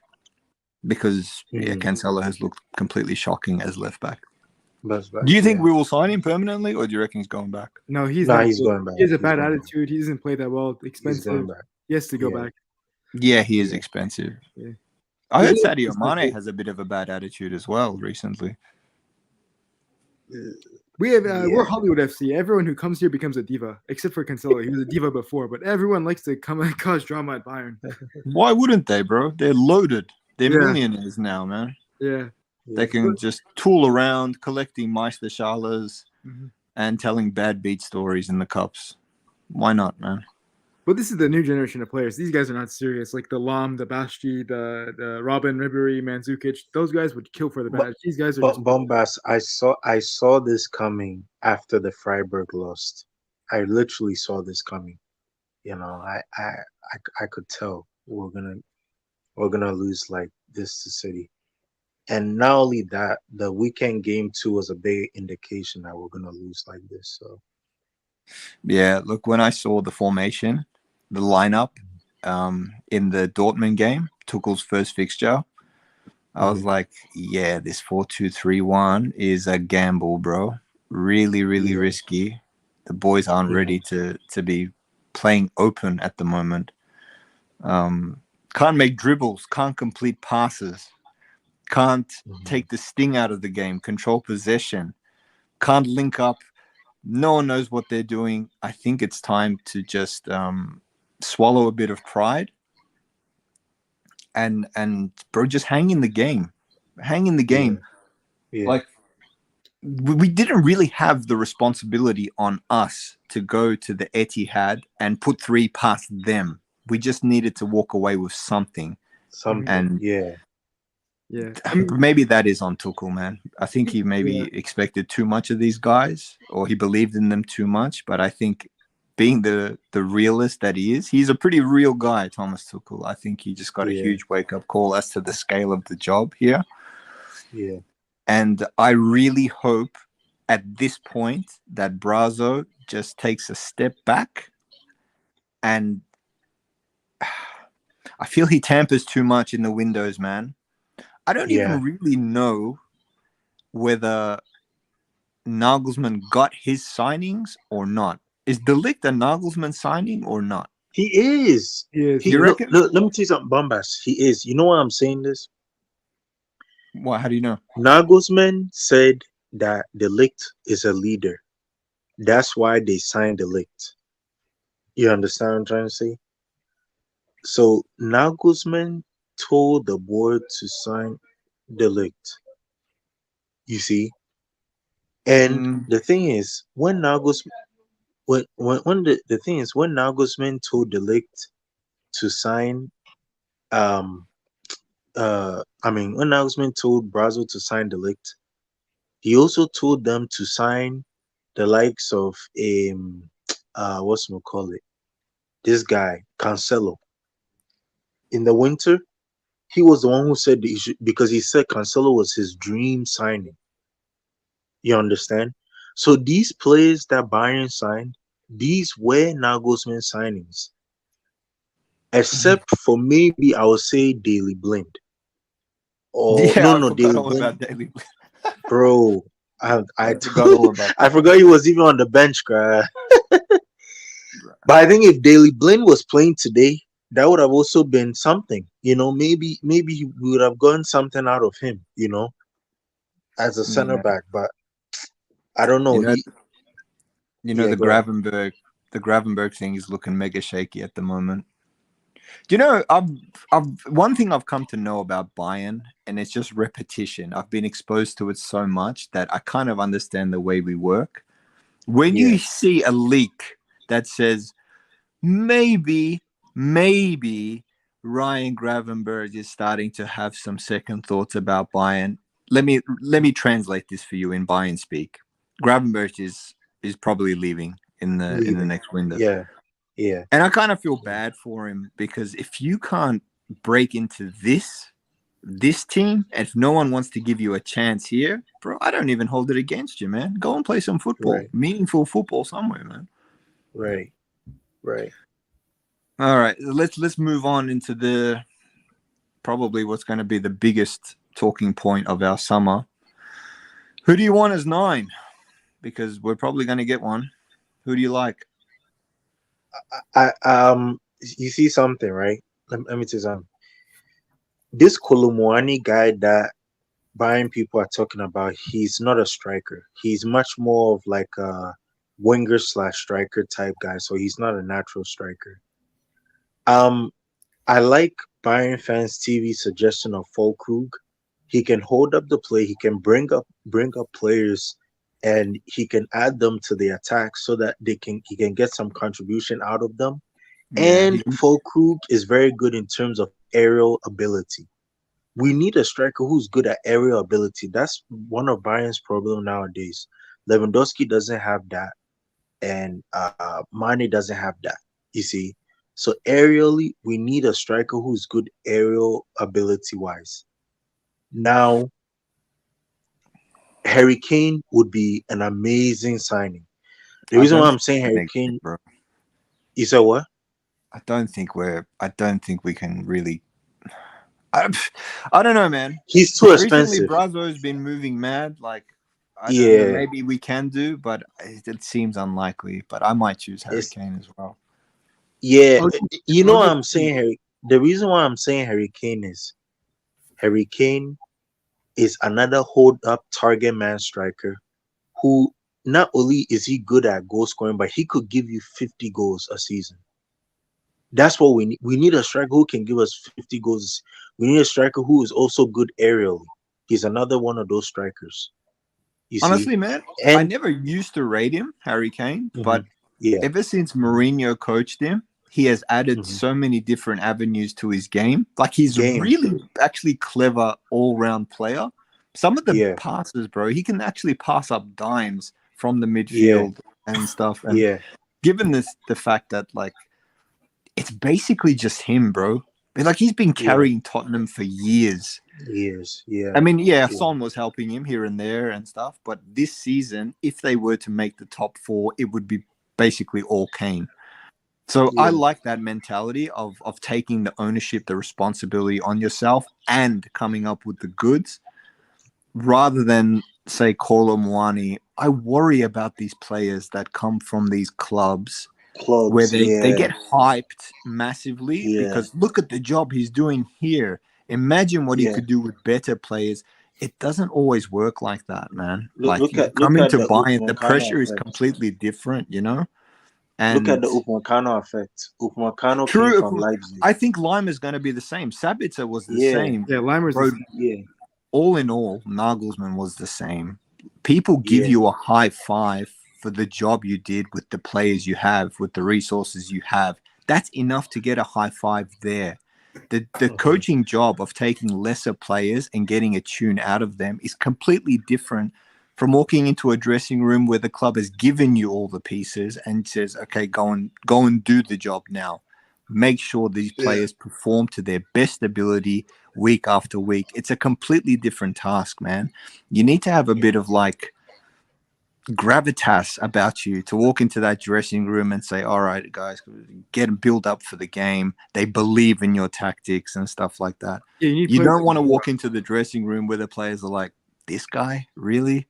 Yeah. Even if they say, all right, let's give him a chance. Let's see what his ideas are like. The first thing you say that they don't like, the doubt starts creeping in. I'm worried about, buying more Leipzig players. And Kolo Muani, by the way, expensive player, man. Really expensive. Yeah. I give him more credit for getting game time in the France team. And that's probably the best thing I could say about him at the moment. I can't really say much about the job he's doing where he is at the moment. For me, it's between Kane and Osimhen. And I would love to get Kane, but I don't know how it's going to go. I think Kane and Fulkrug would be very cheap.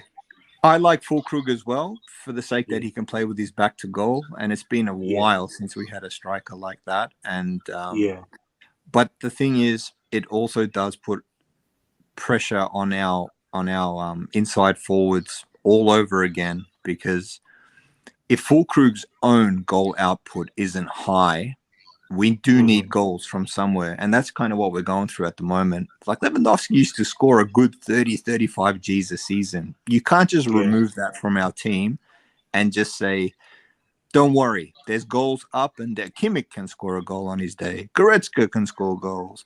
Sane can score goals. Musiala can score goals. Muller can score goals. Sane can score. Yes, I get it. They can all score goals, but they scored them when Lewandowski was there. If you remove him, there's a lot of pressure. It's all on you now. You got to find the goal. So, do you believe in our inside forwards enough? Are we looking at a full-scale rebuild in order to win the Champions League? Are these players going to win the Champions League again? No, you need a full rebuild. Like I'm telling you, you need wingers, you need a CDM, you need a center midfielder, you need a defender. Like for me, for striker, I'd go Osimhen. If you're going for a long rebuild, I'd go Evan Ferguson from Brighton. Like you have to replace Neuer too and Sommer too. These guys are washed. You have to get a goalkeeper, a center back, a midfielder, DM, 2 wingers, and a striker. That's a lot of positions. Yeah, I think Neuer would have saved that one, to be honest. But yeah, go on. Someone was telling me in my Discord the same thing. Like Neuer would have really saved that goal. I think he might have.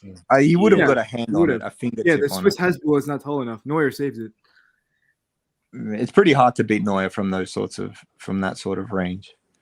And the build-up play. Oh my God, the drop-off in the build-up play is like. Do you see what I'm saying, man? Like you buy these players because they perform in lesser teams, but then the task is completely different here, man. Like Sommer. Yeah. Sommer could have cost us a goal tonight. I thought he made a couple of decent saves. That's what happens when you buy most. That's what happens when most of your team is from Ajax in the Bundesliga. I mean, like we're expecting them to play against Manchester City. Like we saw this. We saw the scale. Man City killed us after the second goal. Heads drop. Doesn't matter what coach is there. Same result. Honestly, Thomas Tuchel should have done the full Alex Ferguson in the dressing room, man. He should have just taken a boot and started just wailing on Upamecano. It's like, how dare you? How dare you do this to us, man? Yeah. Oh, man. Bombas, I really feel your pain here. Like, I feel betrayed, bro. Betrayed. Bombas, you know something, right? The guy who scored the first goal. Listen to this. The guy who scored the first goal was the main player for City, right? What? He's the main reason why we could not win the game today. You know Rodri, right? Yeah. Rodri was the main reason we could not win the game today. He was the main reason. We don't have a DM, no cover shadow, no and the thing is, every time he's in front of Kimmich and these guys and so forth, cutting passing lanes and so forth. So it becomes difficult when you don't have a DM who can also do that. If we had a DM like Limer today, we could at least start counterattacks. I'm not saying we'll convert them, but at least we could start those counterattacks. Let's see how Limer does. He's from Leipzig too. He's a bum. He's a complete bum. I don't know about Lima, man. And Twitter is on fire for this guy. Like the obsession for Bayern to get a DM, and it has to be Lima. Like Lima is definitely the one that's going to come in and transform this team. I have mega doubts about this, man. It's bullshit. He's done nothing. Like he's almost done nothing at Leipzig. He's 25. His technical ability is not that good. He's just a workhorse who can defend. That's it. Like he's not what you need. That's true. Yeah. Like you need technical ability. This is why Casemiro isn't that exactly what we need? Just a workhorse. No, I disagree. What you need in midfield is every single player, including the DM, has to have technical ability on the ball to play through, control a midfield, start counterattacks, everything. Limer's not. We need players with intelligence. I'll raise your counterpoint. We've got players like that in all over the attack, and yet because they're not workhorses, once their form drops off, they drop off. Whereas with a workhorse like Thomas Muller, for example, when his form drops off, he's still at least contributes. Yeah, he Something starts digging. Yeah. Yeah. But that's These where the players IQ don't comes dig. in. That's Muller's IQ. A lot of the players in Bayern's team have low IQ. Goretzka, Coman, like, you know what I mean? Like, very low IQ players. Upamecano. Also, you know that there's like this obsession that if a player can do step overs and has good technical ability, they automatically paint them. Oh, what a fantastic 10. What a 10. Yeah. You know, the number 10 position has more to do with your vision and your IQ and your execution of passes, your ability, your understanding of the game in that section of the pitch, where even if the team sits deep in two banks of five, it's your passing and movement and intelligence that pulls and pushes them out of shape to create gaps. Like Odegaard has this ability. Like he's clever with what he's trying to do. He knows what he's trying to do. A couple of passes with Saka, a couple of passes from here. There's the gap. Found it. Musiala doesn't do that kind of stuff, man. I don't naturally think that he's a 10. He's not. He's like a pure instinct player. Like the moment the ball touches his foot, he's off. Like his body's already doing things before his brain can like register what's going on. I'm not super disappointed with this. I think he should use what he's got for the moment. But I kind of liked him on the left, man. And when Musiala and Sane were being subbed on for each other, that was looking okay to me, you know? Yeah. Do we have too many attackers in our squad, man? Do we need to pare down the amount of wide options we have? And if we do, obviously Sadio Mane is going to leave. He's not, but good. Because at the moment you can't make everyone happy. All of them are, I suppose, all of them are good enough to warrant starting and being the man. But you know that two are going to start and the rest are going to miss out. I used to like it better when it was just Gnabry and Coman. You knew who our guys were going to be. And I remember when Sane came in, I thought that Gnabry sort of, I don't know, man. Like it sort of really ruined Gnabry's form and his confidence. I suppose because he could see that Sane could do all of the stuff that he couldn't do. And maybe he felt a bit like a third wheel after that. Yeah. I don't think Gnabry played all that bad, actually, man, today. It was all right. Like, realistically, Musiala can only play left wing or deeper in midfield. Sane is the one you keep out of Coman and Gnabry. Mane is shit. So you have to get, like, two wingers if you sell those two and then get a striker. Thank you. Alfo said something. He said, we need more intelligent players, less physical players. Yes. I think this is the problem. I think this is we don't have players with football IQ. This is the problem here. Yeah, that's true. I don't think our wide players have footballing IQ. I think they just sort of crossing each other. But Kimmich is a pretty clever player. For the people that say we don't have like brains in our midfield, Kimmich is a clever player. I wish he was more press resistant and a little smoother on the ball. It's pretty robotic what he does in the middle, and it's pretty easy to read what he's trying to do. But I think he's a pretty clever player. Muller's a genius.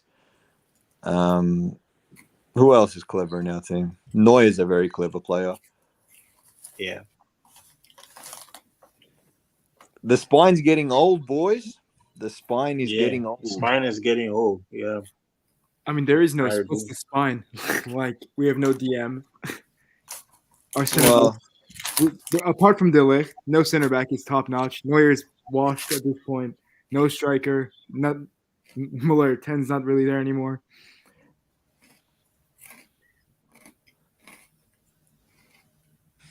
Damn, man. What a shit day. Yeah.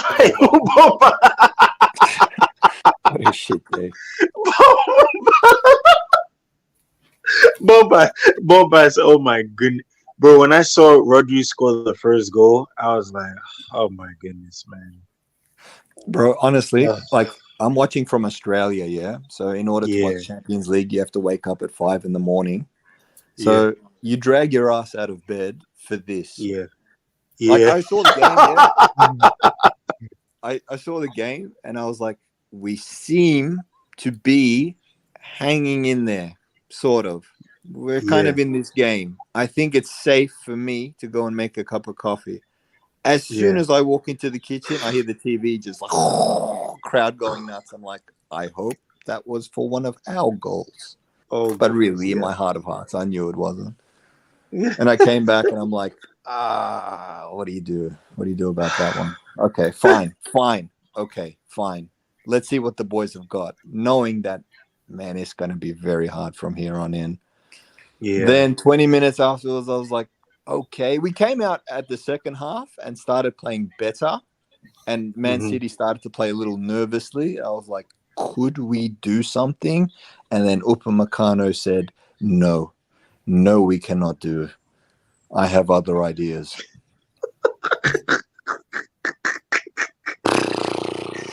Man. Oh, Bombas. Bombas, yo, can you join my Discord, bro? Join my Discord. I'm gonna message you on Twitter, right? All right, sweet. Bombas, But you know what? Twitter? It's so unfair, bro. These guys are millionaires. They sleep with supermodels. They're probably Mhm. going to feel bad for the next couple of days. We carry this shit like into next year.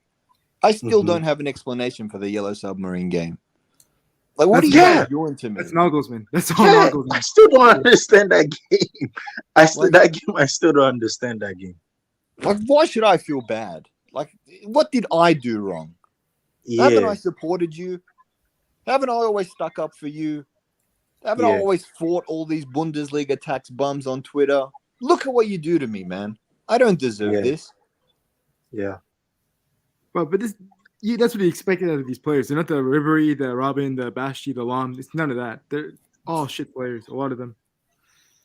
I think what the problem with these guys is there are a lot of them. Sane, Gnabry, those two are one-hit wonders.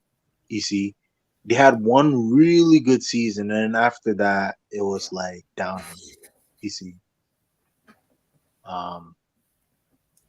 another one.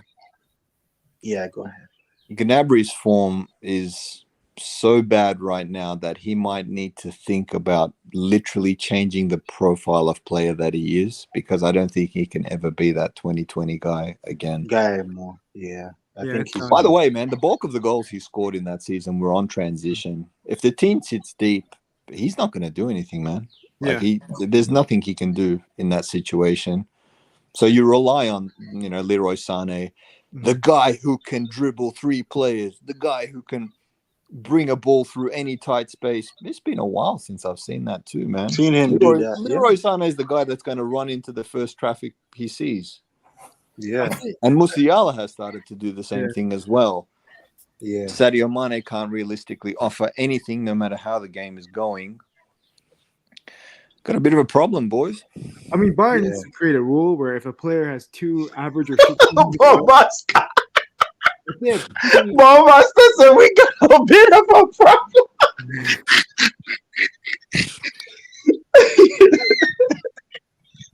Man, someone's been smoking that good stuff, man. If a player has two seasons in a row, Bayern's gonna just move them on at that point.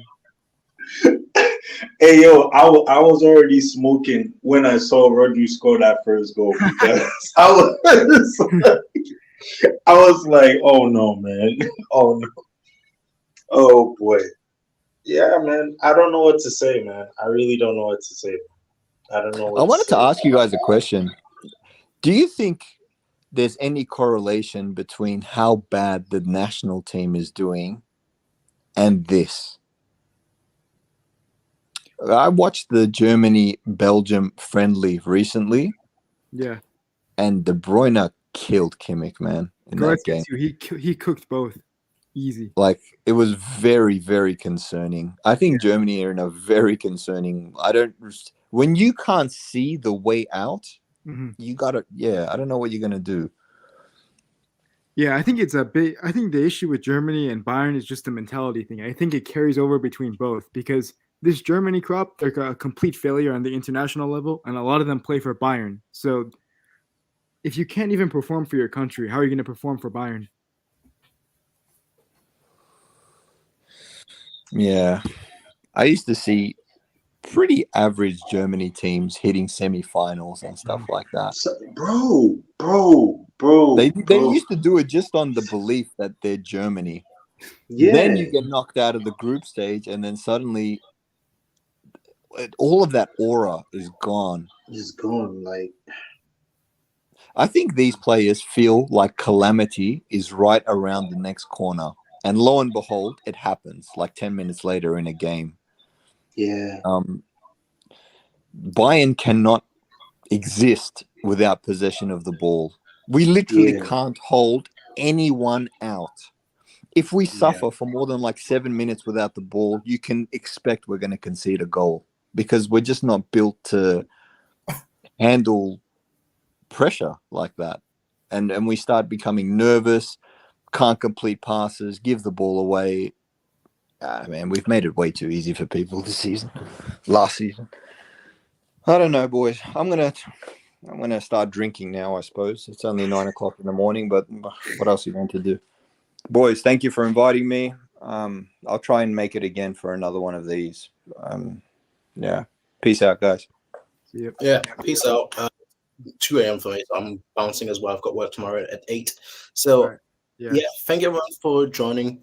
We'll have one of these again soon. Probably not, maybe not. I don't know. But yeah, just stay rosy, stay happy, stay peaceful, stay cheerful, and see you all next time.